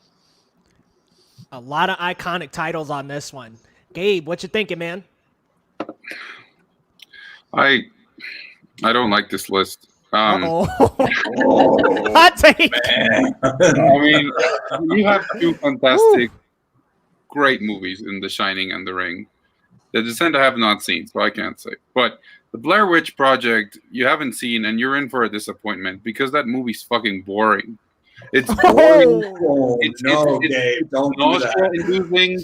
It's like you remember it because it was a big thing. They marketed it as if it was real back then, and everybody's like, "Oh, they really died." Like, no, they didn't. They were actors. This movie sucks. It's boring, and it'll make you throw up after it. I just no. And then Saw does not hold up. Like, I know we liked it when we were 14 or 15, but it's not as good as you remember. Like, it's not. I like that it's on the careers of two really great filmmakers who are doing really great things right now, except for Aquaman. But, like, that movie does not hold up. And watch it again. You can tell they're rehearsing most of the scenes. Like, they flub their lines. And it's just, like, there's, like, a lot of really boring scenes. Like, that scene in the parking lot. Like, you know he's going to get caught anyway, but you spend, like, 5 minutes on that thing. Anyway, so I don't know. It's 6.5 out of 10 for me. Sorry. Oh my God. So let me ask you: do you hate Saw? I mean, it doesn't hold up. I'm sorry. Watch it again. Watch it again. Like, it doesn't hold up. The unmitigated gall, my friend. All right. Unmitigated gall. Sorry. That was some tearing up right there. All right. Wow. I'm like, I don't know how to follow that because I love this list. The Shining, horror staple. A lot of people don't like the Blair Witch Project, but I, like you, Jonesy, love that movie. I think it is a great tour into psychological horror. I mean, I think just following them through the woods and it being just this kind of found footage feel, it really puts you into the movie, in my opinion. So I love the Blair Witch Project. It was on my top 5. Love that movie. Saw, I haven't seen it in a while, but I do remember really liking it, Gabe. Maybe I should go back and watch it and look out for some rehearsing. And The Ring, classic. I'm giving this a 9 out of 10. You've got classics stacked up on this list. With The Descent, is not really that memorable for me. I've watched it one time and I can't quite recall it. So I might would have given you a 10 if I had known that movie a little bit more. All right, I think we're on Jonesy's list. So I'm going to start with you, John. What do you think about Jonesy's list? This is another good list. Let the Right Ones In is, especially if we're talking about the original, just a great movie that I think that not enough people have seen, honestly. Going to Bram Stoker's Dracula, Carrie, Annihilation, I haven't seen, or Krampus, but those are both on my list. But just because Let the Right Ones In is in there, Dracula's in there, I like that theme. As you can tell, I like going with themes. So I'm going to get this list an 8. Right on, right on. All right, Ryan, you're up. What you think about Jonesy's list? Yeah, I think I said before that Carrie was one that is incredible value in the third round, in my opinion. I thought Carrie really could have, for me, that was my next with Blair Witch. I haven't seen the Let the Right Ones In. I know I need to see it, so that's definitely on my list. You have a classic in Bram Stoker's Dracula. So it's always great, in my opinion, to get one classic in there. Annihilation, I'm a little I'm going to rethink the whole plant horror thing. So I need to maybe watch it again, Jonesy, to be completely honest with you. And I haven't seen Krampus. It will be on my list come Christmas time. So from what I know, I'll go 7.5. Nice. Jordan, what you think? Before I go, can I say this, Ryan? The way that you portray like value in these drafts, man, you should do like a fantasy football podcast because you'd be really good at it. But going back to Jonesy's list, listen, Let the Right Ones In, beautiful movie, well done there. Bram Stoker's Dracula, not as high on my list as a lot of people's others, so I'll leave that opinion for there. Carrie, instant horror classic, really good job on that. Annihilation, have not seen that, so I will leave that opinion until I watch it. Krampus is another one that I really like, so I'm going to take this one and go a 7.5. All right. Larry, what you think? Yeah, Let the Right Ones In is definitely like a different experience, particularly from the American remake, and it's I think much better than the American remake. So there's that, as is the case often. Bram Stoker's Dracula has its place, and good old Gary Oldman is giving it to you in that film. It's fun, it's campy, and I mean, I have to appreciate some good camp, right? Carrie is obviously a classic. As you said, the horrors come so much deeper in Carrie than just the pig's blood and what that script does. It's really fantastic. I love Annihilation. It's kind of like one on my own list, and like last year's The Lighthouse, where I do kind of toe that line on like, do I put this in horror? Do I not put this in horror? I don't know. But I love the film regardless. It almost made my top 10 of that year. I think it's fantastic. And Krampus is maybe a guilty pleasure of mine. It's, again, just so campy and over the top, but so much fun that I thought it was a great time. So I'm also going to go with a 7.5. Nice. Bram Stoker's Dracula, man. You know. Campy is okay. All right, Jonesy, what you think of your list? I think it's great. I'm surprised y'all have seen Let the Right Ones In. I didn't know if anyone would have even seen that one. But Bram Stoker's, it is campy. Carrie is arguably campy. Krampus, definitely campy. Also funny. I almost put in stories. Oh my goodness, what is that? Scary stories to tell in the dark, because based off my childhood. But I'm pretty okay with this. Annihilation, I thought y'all might get me like and say that it's more sci-fi and not horror. So if y'all didn't let me have Annihilation, I was gonna put Scary Stories to Tell in the Dark. You know, I thought Annihilation was horror after a certain point of the movie. Like when the stuff started happening and the monsters starting coming out, I was like, that feels a little bit horror to me. So yeah, I would classify it as horror. That bear scene might have been the scariest thing I saw in some of that year. So, you know, that's good enough for horror to me. Yeah, with the bear talking with the lady's voice, I was like, what is happening? Oh man.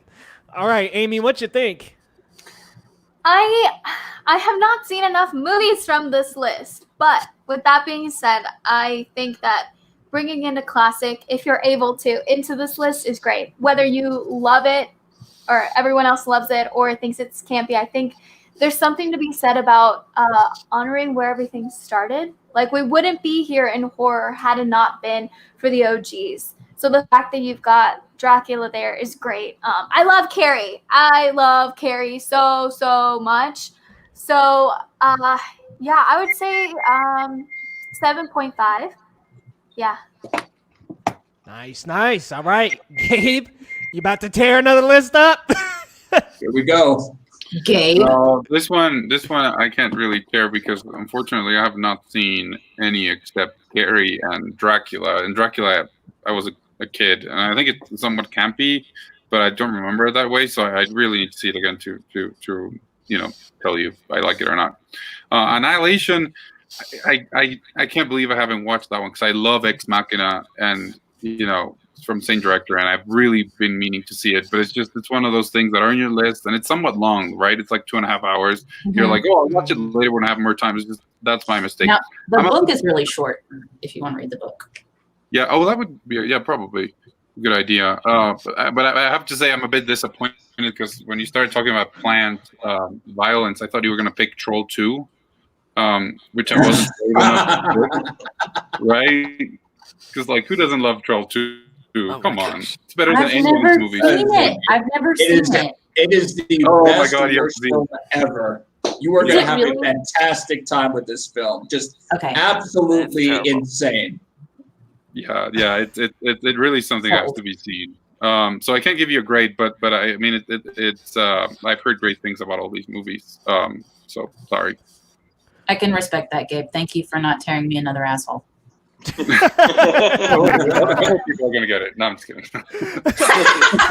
Poor Ryan. So this list is quite really good, actually. I like Krampus and how campy it is. Annihilation scared the ever-loving shit out of me with that bear scene. That was, oh my god, I had nightmares after that. Bram Stoker's Dracula. I love Keanu Reeves. Put him in anything, and I'm probably gonna like it. So love that movie. Let the Right Ones In. Don't quite remember it, so I'm gonna go a 7.5 out of 10. I accept. And we can go on to Daryl's list. I'm gonna start with you, John. What you think of Daryl's? So I actually just recently during COVID watched A Quiet Place, and I was actually pretty happy with it.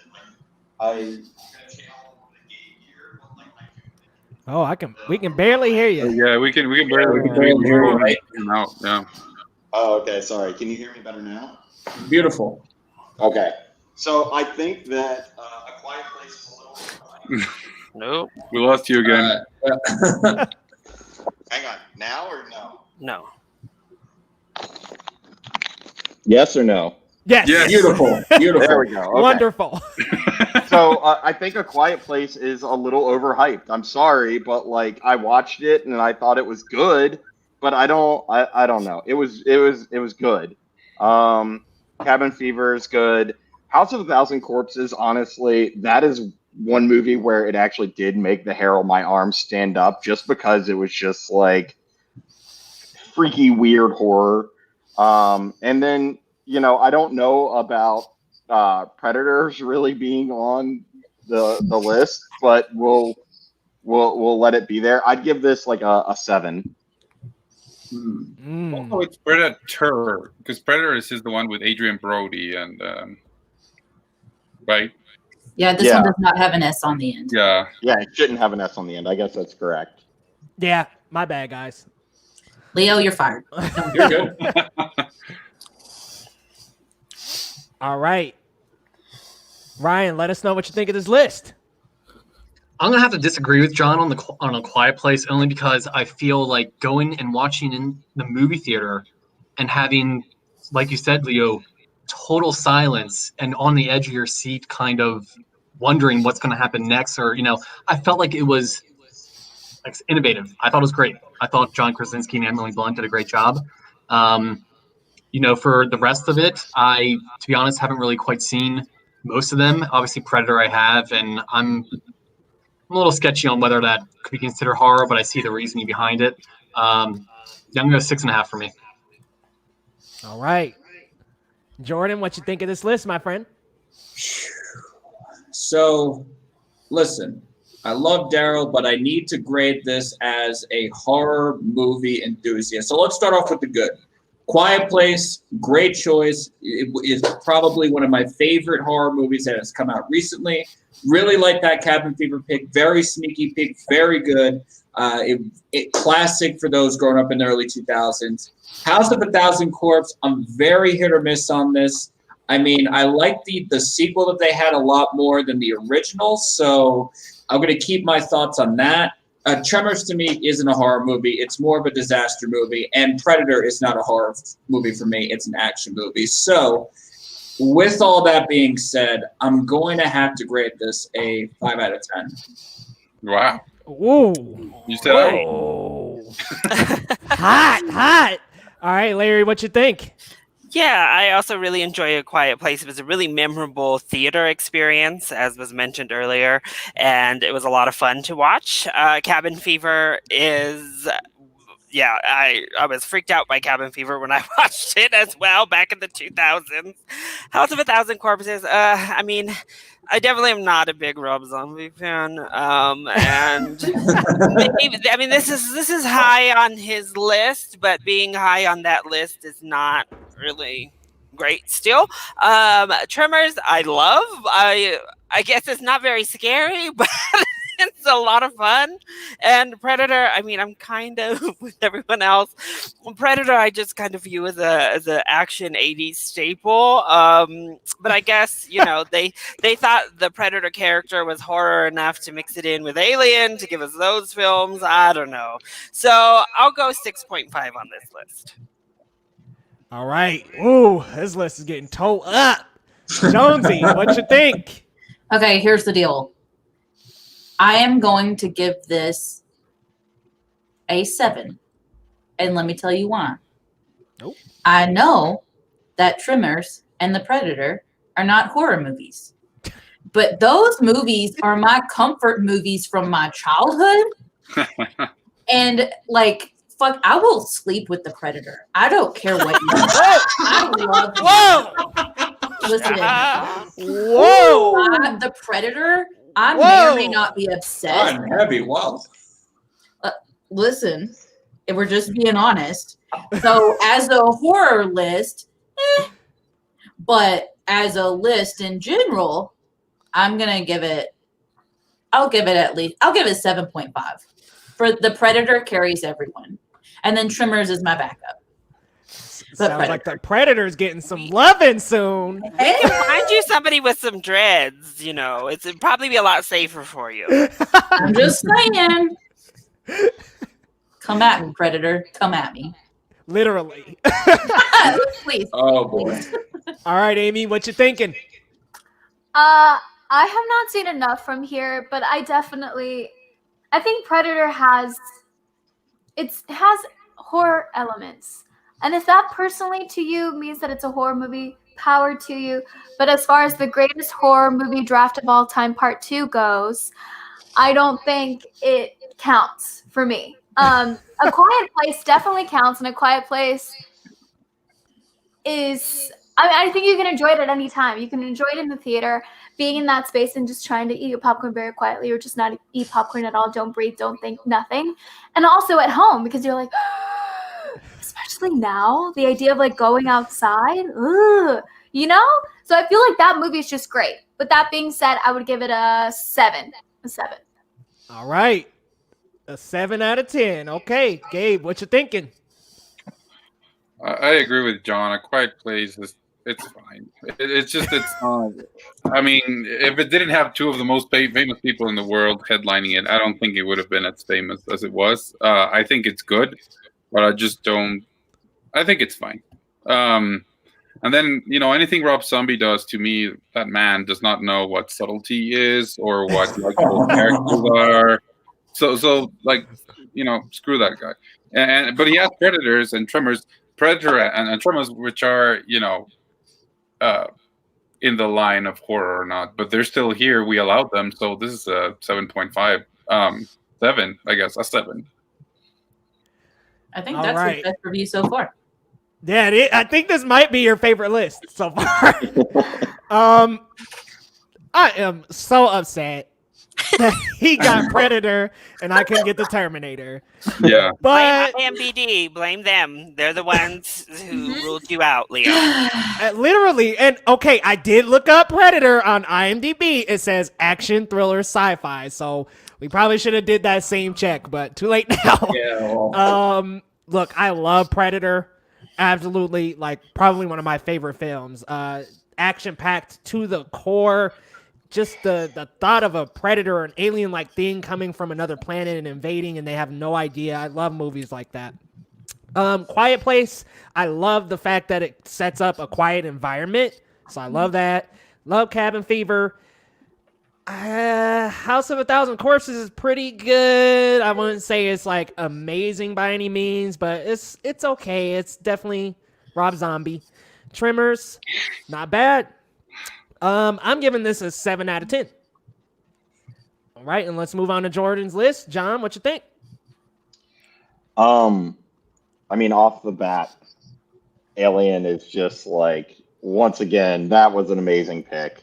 Like, as a kid, it was difficult to watch that movie. Like, you know, when your parents finally do let you watch certain movies and like you're watching Alien, like that's the type of movie that just scares you for like a week at a time. Nightmare on Elm Street, another great pick. You know, the other three I haven't seen, to be completely honest, so I can't really judge them. But I mean, you could hold up this entire list with the first two. So, you know, I would give it a 7.5. Nice. All right, Ryan, what you think? For Jordan, sorry, I spaced out there. Yeah, for Jordan's list. I think Jordan's list is a great list. I am really, if I had to pick a list here so far that I'd be scared about, it would definitely be Jordan's list. Alien and Nightmare on Elm. Nightmare on Elm was in my top 3. I picked The Shining over it. I think that the originals with Freddy Krueger is just, you can't go wrong there. The Mist is a solid 3rd pick. Very good. I don't know the last 2. I'll have to look into it. Looks like Jordan knows, you know, what he's talking about. So overall, I'm going to give it an 8.5. All right, 8.5. Jordan, you're looking good, man. What you think of your list? Good.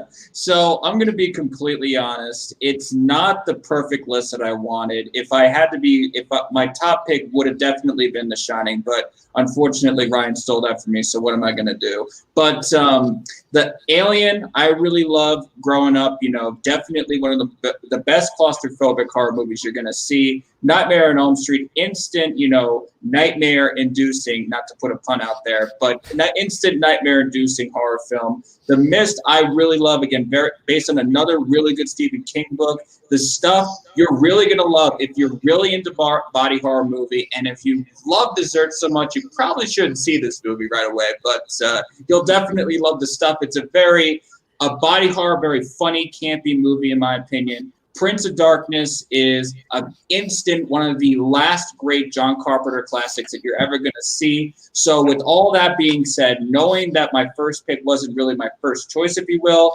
I'm going to need to be honest and give this about a 9 out of 10 for me. All right, pretty high up there, my friend. Okay, 9 out of 10.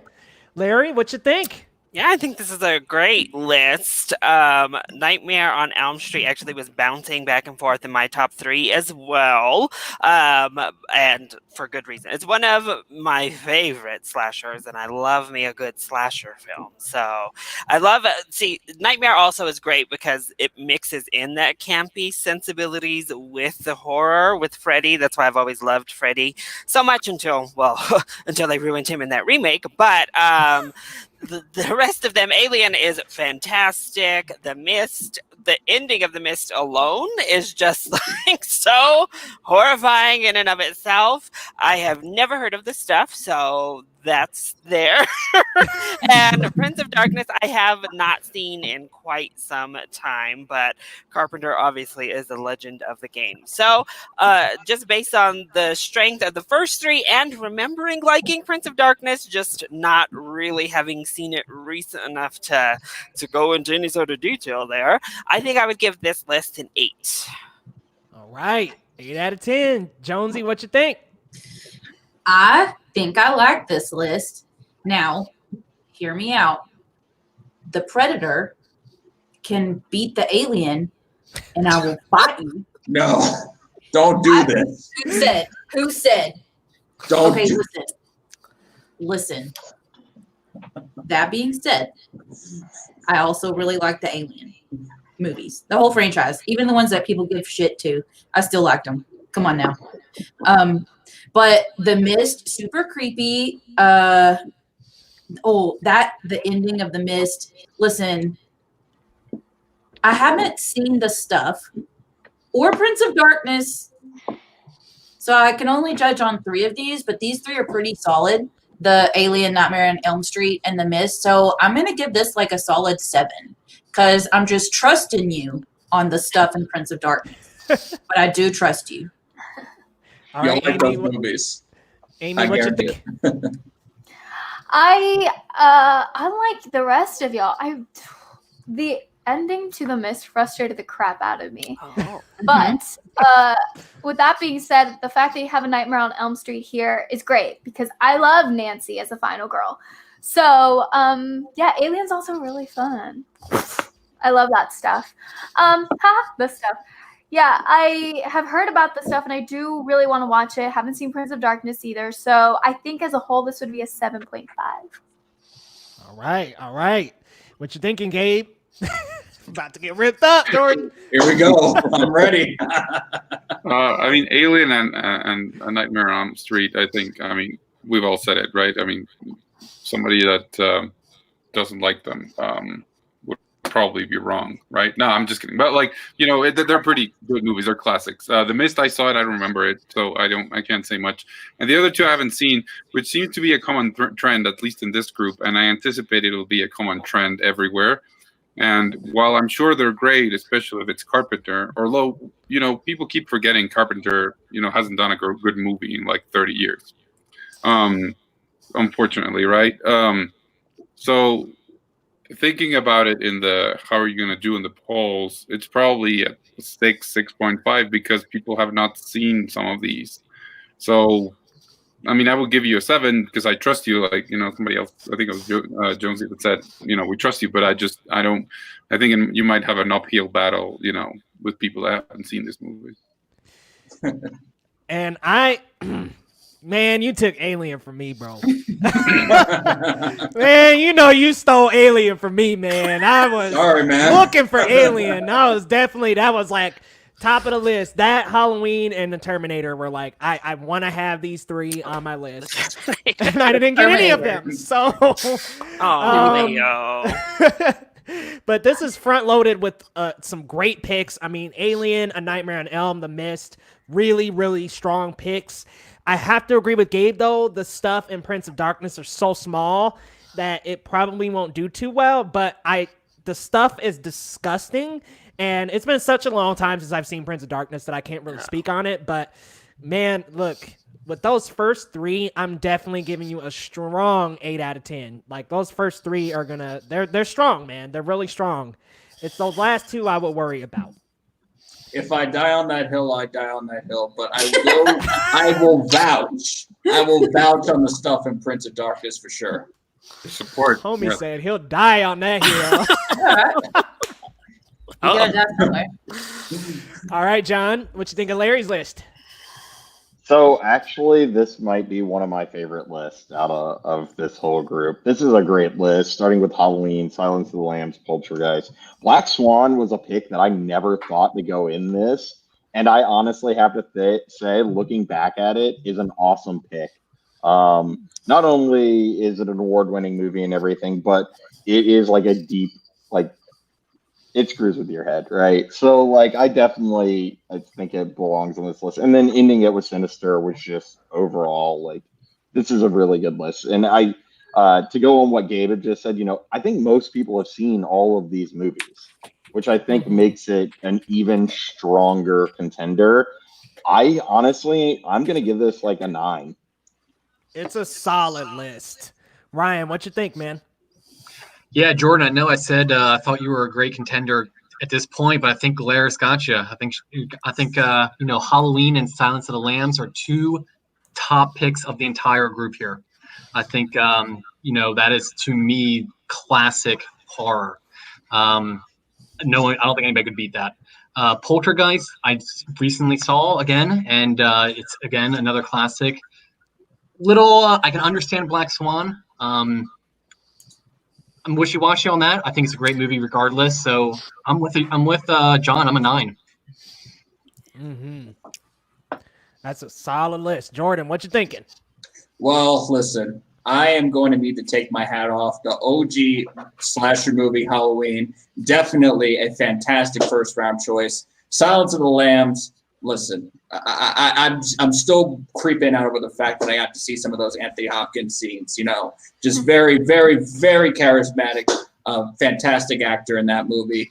Poltergeist, classic 1980. They're Here, very good movie right there. Black Swan, Natalie Portman classic, a very underrated, in my opinion, ballet movie that a lot of people need to start paying attention to. And Sinister is definitely one of those, it had a good premise, it had a good start, but you're right, the sequel kind of effed everything up, so that's unfortunate. So with all of that being said, I do need to tip my hat off to this list. I am going to give this guy a 9 out of 10. Nice. I can see Amy over there with the Michael Myers face. Well, we're talking about Halloween so much. I'm like, you know what? Come on in, Michael. Come on in. He's supportive too. Somebody was disappointed you didn't take 2018 with your Michael Myers mask. I saw that in the chat over here. No. God. Oh, man. She was not going to touch it. Good. Right? Yeah. So, I'm sorry, what? I just said Halloween 2018 was not very good, right? It was I nice. think it was awful, but It was nice. I wouldn't touch it with a 6-foot pole. Oh, It didn't scare me, and I'm a weenie, so. All right, Rob Zombie or 2018? Oh, God, 2018 in a minute. I hate that. I'm like, I would pick Rob 2018. Zombie. For sure. No. Overall, I'm pretty happy with the list I got. I was really shocked and excited that both of my top two, for Halloween and Silence of the Lambs, fell down to the point where I could pick them. I didn't imagine Silence would be there in round 2, so I was very happy. As I said, Poltergeist, I just have a really personal connection to it. It's been one of my favorite films since I was 4 years old. I knew it wouldn't be quite as popular as those top two, so I thought I could wait until a later round to grab it. But I was very happy it was still there. Black Swan, I like I said, with Annihilation, and as I mentioned with The Lighthouse, it falls in a weird gray area for me as well, where I don't know how much of a horror I consider it, how much of a twisted drama I consider it, but I think it has enough horror elements in it, as I was mentioning, that I just love Black Swan. And as I said, I also think Sinister is really underrated. So I'm happy with my list. I wanted stuff like The Ring or Nightmare on Elm Street, obviously. But you can't have everything, I suppose. So I will give my list also. I'll stick with the trend. I'll go with a 9. Nice. Jonesy, what you think? I agree with the higher rating on this one. Let's see. Poltergeist is the reason why I still sleep with my closet door closed. Silence of the Lambs. Okay, guys, Poltergeist. I was 7 when I watched that. What were my parents thinking? Okay, so before that, I had to sleep with my closet door closed because I thought Jafar was going to come out and get me. That's the level of I don't watch that movie. Yeah, your parents should have known. And then they let me watch Poltergeist. Okay, but listen, Silence of the Lambs. I don't know if y'all have read this book series or not. Let me climb back on this hill that I'm going to die on. Silence of the Lambs is an incredible book series. That's actually the second book. The first one's The Red Dragon. That whole series and literally anything that's based off of it. Like the show Hannibal. Have y'all seen Hannibal? Yeah. Yep. Oh, fucking love it. It is a masterpiece. Just anything that spawns out of this book series is just, I can't. So, but this list is like a classic. I've actually seen most of these. I've never seen Sinister because it's scary. As fuck. It's really, Yes. really scary. Yeah. It's Well, scary. I'll have to get the Predator to come watch it with me. But, He'll protect you. to protect me. Guys, y'all be going after Arnold Schwarzenegger. Please give me that Predator. But no, this is a really solid list. I have 3 favorite lists in this whole out of this game, and this is one of them. So I'm also gonna give this a 9. Right on. Amy, what you think? Yeah, I mean, you got Halloween. You got Halloween there. Sorry, Amy.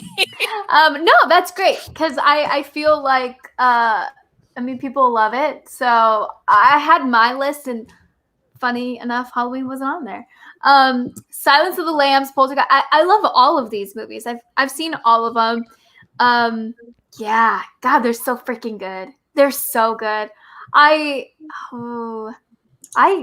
give you a 9.5. Oh. Ooh, 9.5. All right. Gabe, what you think, my friend?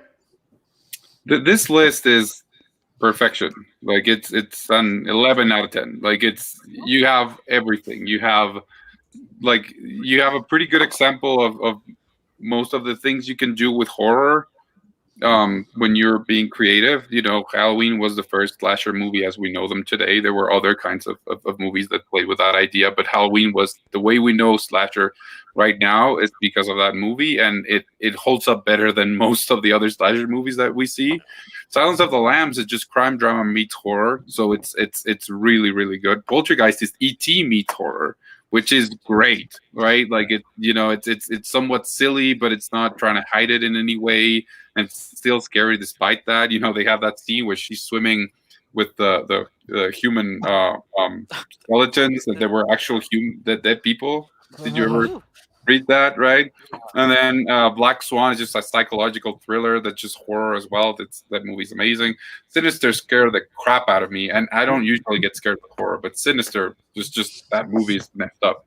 And it's modern horror, so it's kind of like it's a spin on past movies. So this list is amazing. I think it's my favorite, right next to mine, if not even more. Like it's really, really good. Congratulations.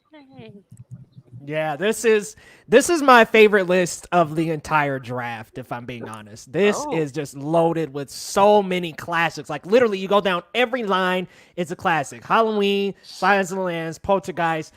Black Swan, though, is that a horror movie? Oh, it's a horror movie. Is that a horror movie then? Is somebody bitter? I'm like, that could be a thriller. No, Black Swan's It's a better got horror movie than Terminator. yeah. I mean, for real, it has some really cringy, horrific moments. I mean, it's really good. Sinister is seriously just like the name, evil as shit. I mean, talk about starting a movie with like a found footage and the family dropping down from the tree. Oh my God. Like it's like, geez, the sweat is already pouring down your brow in the beginning of the movie. So amazing list. I'm giving this a 9.5 out of 10. All right. Moving on to Amy's list. What you think, John? So I have to be completely honest. I haven't seen most of the movies on this list other than like Killer Clowns from Outer Space. And I was pretty, that was a long time ago. Us, I saw maybe like a year ago and it was good. So, with that being said, I can't really rate this list very well. But with what I know from it, I'd give it a solid 7. Awesome. All right. What you thinking, Ryan? I gotta be with John on this. The only one I saw here was Us. I have heard amazing things about Hush, Amy, so I'm gonna definitely check that out. And I do know the Killer Clowns from Outer Space is a classic movie. So I think that for me, I'll stick with a 7. Due merely to the fact that Jordan Peele is such a great horror. And visionary for the future. I'm excited for his future projects, and I think Us is a really good segue from Get Out. Mm-hmm. Jordan, what you thinking? So I'm gonna die on this hill probably, but let's go. Let's move. Uh-oh. So Us is definitely a very scary, very good first choice. Hush, I really like as well. So you got 2 heavy hitters right off the bat. Slither, what I really like about this film is it's a very underrated movie. I believe starring Nathan Fillion from Firefly, so he is always a lot of fun once he gets into the frame. And I will vouch for Tales from the Hood. It's a very good anthology, very good horror anthology, and very relevant when I really consider kind of what we're going through today in terms of like the political climate. And Killer Clowns from Outer Space. That is instant nostalgia for me. And listen, is it a well-written, is it a well-acted, is it a well-directed horror movie? No, it is a B movie, but it's still a very fun time with your friends, and you can get drunk or do whatever, and you're going to have a very fantastic time. So, with all that being said, I'm going to give this particular list a 9.5 out of 10. Ooh, 9.5, Amy. Thank you. Thank you. Bing. Yeah, she got like some relevancy stuff on here because I think people had like this backlash to us after it had come out. It got really great reviews, and then people went through that like, oh well, it's not actually that great outside of Lupita Nyong'o, and I completely disagree. I think it was scarier than Get Out on like a horror film level. It doesn't quite nail the story aspects as well as Get Out does, but as a scary movie, I think it comes through. And those performances are amazing. I'm still salty that Lupita was not able to get into that nominees list, but horror. And then Hush, I have not seen that one. Slither, I wish I liked as much as you, Amy. Actually, I did like a over and underrated thing on my thing, and it has a pretty good Rotten Tomatoes score. I just didn't quite love it as much. Tales from the Hood, it was a wonderfully different choice that I was not expecting. This is another one that I haven't seen in such a long time, Tales from the Hood, but it's one that's kind of just stamped in my brain, and especially hearing everyone talk about it right now, I'm like, you know what, you're right. I need to give this another watch because I think it will hit harder now, maybe even than it did back when it was released. So, like Leo put it, probably falls into that guilty pleasure category, but you know what? Who cares? That's half of what horror is half the time. And I have never seen Killer Clowns from Outer Space, so there's that too. So overall, I think I'm going to go with a 6.5 on Amy's list. Gotcha. All right, what you thinking, Jonesy? Listen, let me just come clean. I've only seen one movie on this list, and it is Hush. Oh. And I fucking love that movie. So I got really brave, and I was at home by myself in the nighttime, and I watched Hush, and I loved it. There wasn't that much scary music. Like, I understand American Sign Language, so that was convenient. Like, I just loved this movie. It was great. I don't feel confident in giving this list a score because that's the only movie I've seen. But if Amy picked Hush as her second choice, then I do trust Amy's opinion. So, but I'm going to tap out from giving it a score, but Hush is magnificent. All right, Amy, what do you grade your list? Well, I obviously had other picks, and if you guys haven't seen Us, hello. This is yeah, I love Us. I definitely had other picks that I wanted, but I especially in the last several months that I've been doing my horror show, I've been trying to expand what I would normally watch. And so had it not been for this year, these last few months, I wouldn't have found Tales from the Hood. Or even Killer Clowns from Outer Space. Like, I would have never watched something like that. And I think that's what's so wonderful about horror is that there's such a big space to really just like dive into. With that being said, I'm very proud of my list. I'm very, very proud of it. It's very inclusive of all kinds of different things. I think I would give it a 9. All right. Yeah. All right. 9 out of 10. Gabe, what you thinking? I honestly have not seen any of these except for Us, which is again another common trend, at least in this group and probably on Twitter. So that might be another, it might go against you on the voting. But as to Us, I think somebody mentioned that, at first everybody's like, oh, Us is the best movie ever, blah, blah. Everybody assumed it was like Get Out level quality. And I didn't think it was. I think it's a bit pretentious, and it just doesn't. Yeah, I think. His message worked so well with Get Out that I think he tried to give a different message with Us that just didn't work as well for me. I didn't dislike it. I just thought it was fine. So I can't give you a grade, but I mean, for the people that have seen them, it seems like you really like them. So you know, it's probably a great list for those that have seen the movie. All right, so I actually love Us.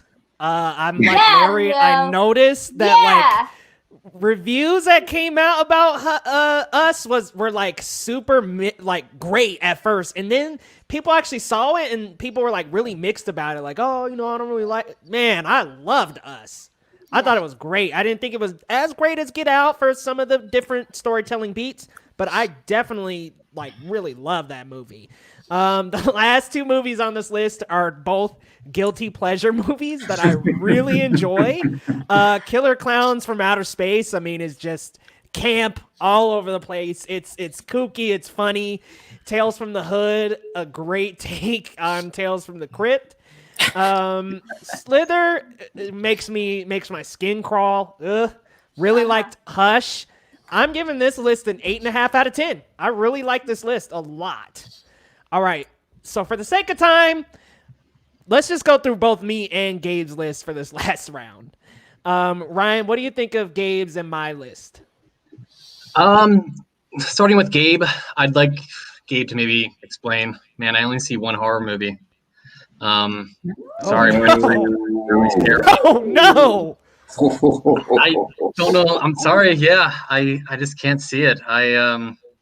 I love The Sixth Sense. I think Bruce Willis is great in it. I think the twist at the end is great, but yeah, thriller to me.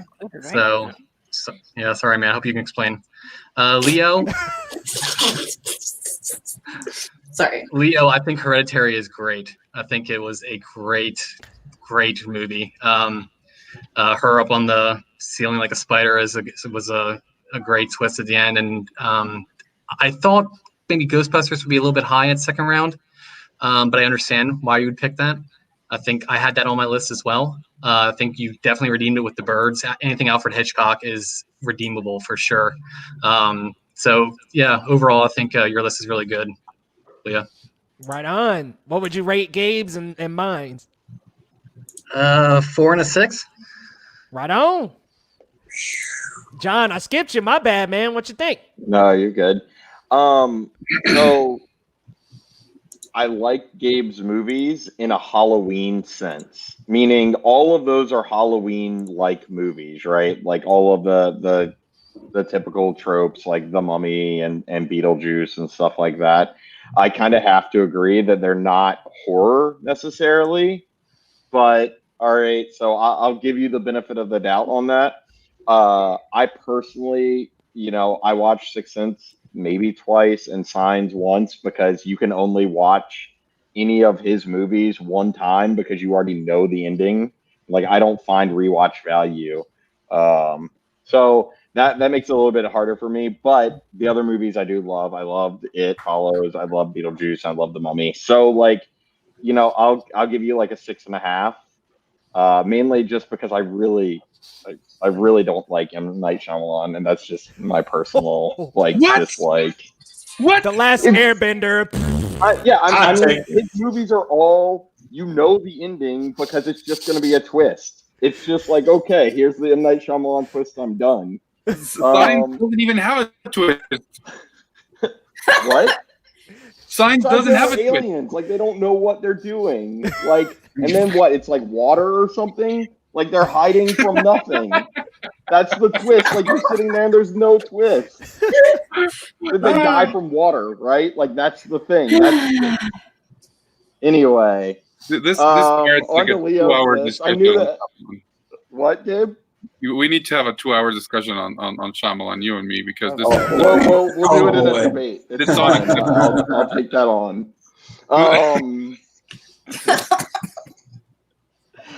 Leo, you have some really solid picks on your list. Definitely more horror focused. Ghostbusters also to me kind of follows in that category of like kind of horror, but really like Halloween-y, right? Like, which I'm not going to discount it for that. Overall, I would give your list like a 7.5. Right on. Jordan, what you thinking? All right. So again, I'm going to grade this strictly on the criteria of horror films. So, Sixth Sense, solid choice, definitely right off the bat. Bruce Willis, an instant classic in my opinion. The Mummy is not a horror movie to me. I think it's more so an action movie, but it's definitely not a horror movie to me. I Like It Follows, a very solid choice right there. Beetlejuice, I do like Beetlejuice as well, and Signs. Yeah, I'm not too high on Signs in my opinion. So I'm gonna need to give this list a 7 out of 10. And then Leo, love Hereditary is one of my favorite movies of 2018. So spot on job with that one. Ghostbusters, I really like. The Birds, instant Alfred Hitchcock classic in my opinion. Wicker Man is not the Nicolas Cage bullshit that was 2006. No. But we're talking the Christopher Lee classic. Excellent choice right there. And I have not seen The Host myself, so I'm going to leave my opinion on that. But I'm going to give this one a solid 8 out of 10. Right on. Larry, what you think? Yeah, I love The Sixth Sense. I think it's a great film from Shyamalan in general. Signs, not as much for me. But, it's not one of his worst, that's for sure. The Mummy is wonderful. It's like a bisexual's dream with Rachel Weisz and Brendan Fraser running around. So, it's certainly better than the Mummy we received with Tom Cruise. It Follows is really strong as well, and Beetlejuice is obviously a Halloween classic. I do tend to be on the same side. I don't know that any of these actually scared me, but like somebody said, they all fall under the watch at this time of year categories. I would say like a 7. And then Leo, I love Hereditary. Ghostbusters falls under that Halloween time of year type of thing for me too. Maybe a horror comedy, but it leans more on comedy for me personally. The Birds is great, and Wicker Man is also wonderful. Haven't watched The Host. I do have Shudder, but I just haven't gotten around to watching it, so can't really comment there. But I would go ahead and give your list a 7.5. Right on. All right, Jonesy, what you thinking? Okay, I'm gonna do Leo's first. Leo, I have seen Ghostbusters and The Birds. Love them both. Different for different reasons. Birds, because my twin sister is fucking terrified of birds. So I watched that at every opportunity that I could. It was great. I also might be a little bit of a sadist. But Ghostbusters, fucking love it. If I was looking at Gabe's list and Leo's list, I would take It Follows and put it in Leo's list. And I would take Ghostbusters and put it in Gabe's list. And I don't know why, but that just fits better to me. But listen, so Leo, I'm sorry I can't judge your list very well. I'd give it like a solid 8 because of Birds and Ghostbusters. Plus, I just trust your judgment. And Hereditary is too scary, but if anyone wants to watch it with me, we can do that. Listen, Gabe's list. Gabe, I know you didn't expect me to come and like be your shield and your defense. Yet here I am. And I'm telling you why. Anything that M. Night Shyamalan does is gold. And the reason why you can watch the movies over and over, it's because once you figure out the twist at the end, then you can go back and watch for all the trails that it leads the whole time. Every time you watch one of those movies, you can unwrap something further and further. And it's like, it's got great rewatch value. The Mummy. Brendan Fraser is one of my top 5 favorite actors, along with Jackie Chan, Nicolas Cage. They are up there. Okay. Brendan Fraser, his Reddit, just okay. Anyway, Beetlejuice classic. Signs. The creepiest part of Signs is when the fucking alien fingers come out from underneath the pantry, and then he just like cuts them off. I love Signs. This is the list that I've seen the most of. Is it horror? I don't fucking know, but I love it. This is gonna be a 10 out of 10 for me. I think it might also win. I think it might also win the Twitter because if people are like me and are a little bit of a pussy about watching scary movies, but still want to watch something that's a little bit spooky for this season, then I think that this might win it. I think it might win it. There you go. Woo! Hot take right back, Gabe. All right, Amy, what you thinking? Okay, I feel like, yeah, I mean, Gabe's list is not like horror necessarily. There are some horror elements to a lot of these movies. Obviously, It Follows, duh. Beetlejuice and Ghostbusters from your list, Leo, really are on the same level, I would say. With that being said, I'm also a big M. Night Shyamalan fan. So any nonsense that is spewed about him, I'm like, shh, no, no. So yeah, I think I would give this one a 7, just because I feel like it doesn't go too much into the horror. I feel like there's horror elements as opposed to just straight up horror. Like It Follows, great. Beetlejuice, yeah. Leo, I love Hereditary. Hereditary is fantastic. I have a freaking sticker that says nominate Toni Collette, you coward. Yes! So I can't even show it to you. So yes, I love her. Host was great. People should watch it. I don't think that a bunch of movies that kind of, follow the whole idea of everything is on screens necessarily should get lumped together. Unfortunately, they do, but Host was really good, and I love that you picked something that came out so recently. I love The Birds, love Ghostbusters, haven't seen Wicker Man. With that being said, I love your list, Leo. I think that's an 8.5. Woo! All right, Gabe, what you think of our lists? Well, first, I would say that I didn't expect my list to be so controversial. I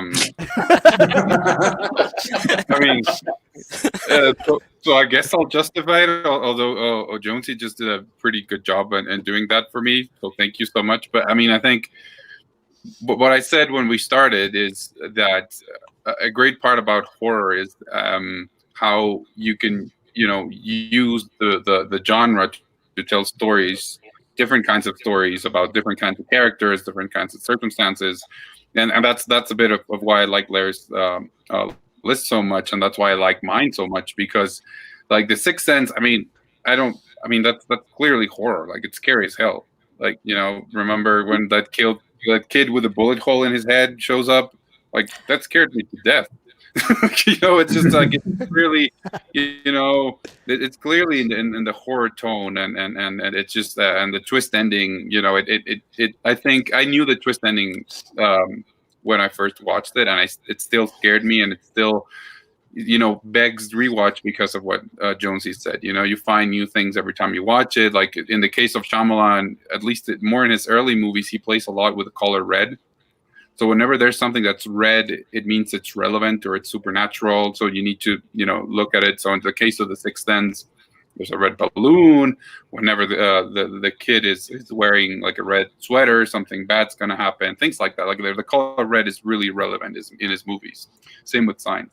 And then the Mummy is horror, but just because it's not scary to us 20 or 30 something year olds, it doesn't mean it's not scary. Like I know it scared me when I was a kid, and horror can be for kids, and horror can be for teenagers, right? Like there's all sorts of horror. It has scary parts. It also has a lot of action, so it's kind of like a merge between the two that I think works well, as especially when compared to that Tom Cruise movie that came out a couple years ago, that whatever the hell that was.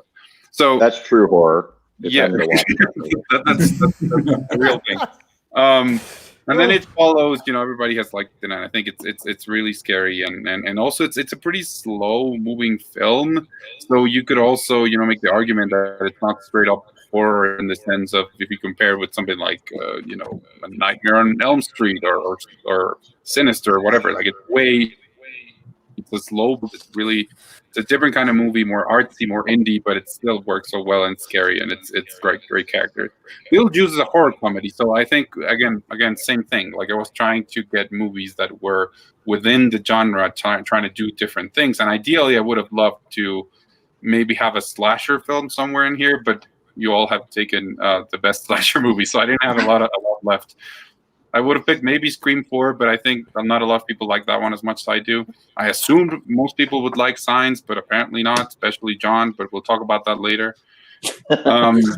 So, I really like my list. I would have given it a 10 out of 10 because I got all the movies that I really wanted in there. But since you guys don't like it as much, I'll just give it a 9 or an 8.5. So. Oh, hey, go with your gut. All right, I'm about to get toe up. Go ahead, man. I mean, Also, imagine people watching are this wrong. these Scream movies 4 as a is marathon. great. Yeah, exactly. I agree. And I mean, imagine a marathon with these movies. You have everything you want. It's awesome, right? Like, I mean, anyway. Leo's is great. Leo's list is really good, except for Host, which I have not seen. But the fact that we got a movie, like it's all on Zoom during quarantine, just like blows my mind. So I really want to see it. I don't have Shudder right now, but I'll get it. I'll get it probably next week just to watch it because I'm very curious about that movie. Hereditary is great. Like Leo's list is good, so I would give it a 9 out of 10. Definitely, which sucks for me because I'm going against you in the first round. So, don't tell anybody I said this. Well, hey, I appreciate that. I'm like, oh, I thought my list was about to get toe up, but man, I mean, I'll start with your list, Gabe. I would consider these horror movies. I saw The Mummy when I was younger, and I was horrified by what I saw. It Follows was great, a movie that I watched recently, and a nice modern horror. I liked the ambiguity of what it was, the fact that it didn't tell us what it actually was. I liked kind of guessing on my own what it would be, so I really liked that.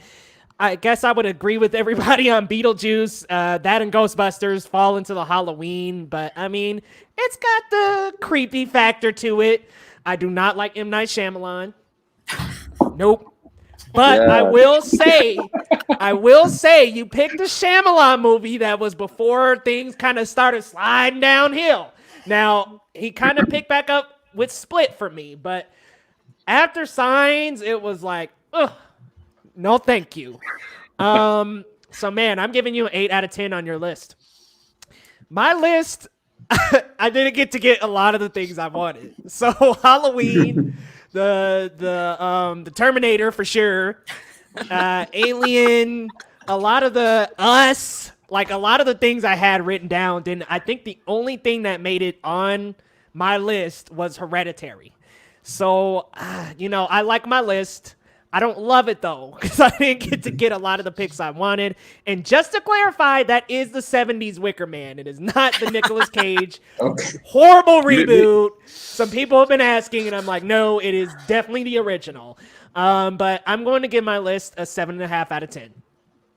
Maybe write down the year next to Wicker Man and The Mummy, so we know they're not the bad ones with the same. I definitely will, because The Mummy had a pretty horrifying remake as well, in the fact that it was bad. Yeah. Oof. But everyone, thank you so much for watching. Be sure to follow everybody on Twitter and around social media. Follow Geekly Goods and Movies Matrix to be kept on the latest of this amazing draft, guys, because you guys will be voting and you will determine who has the best horror list. We'll see you all next time.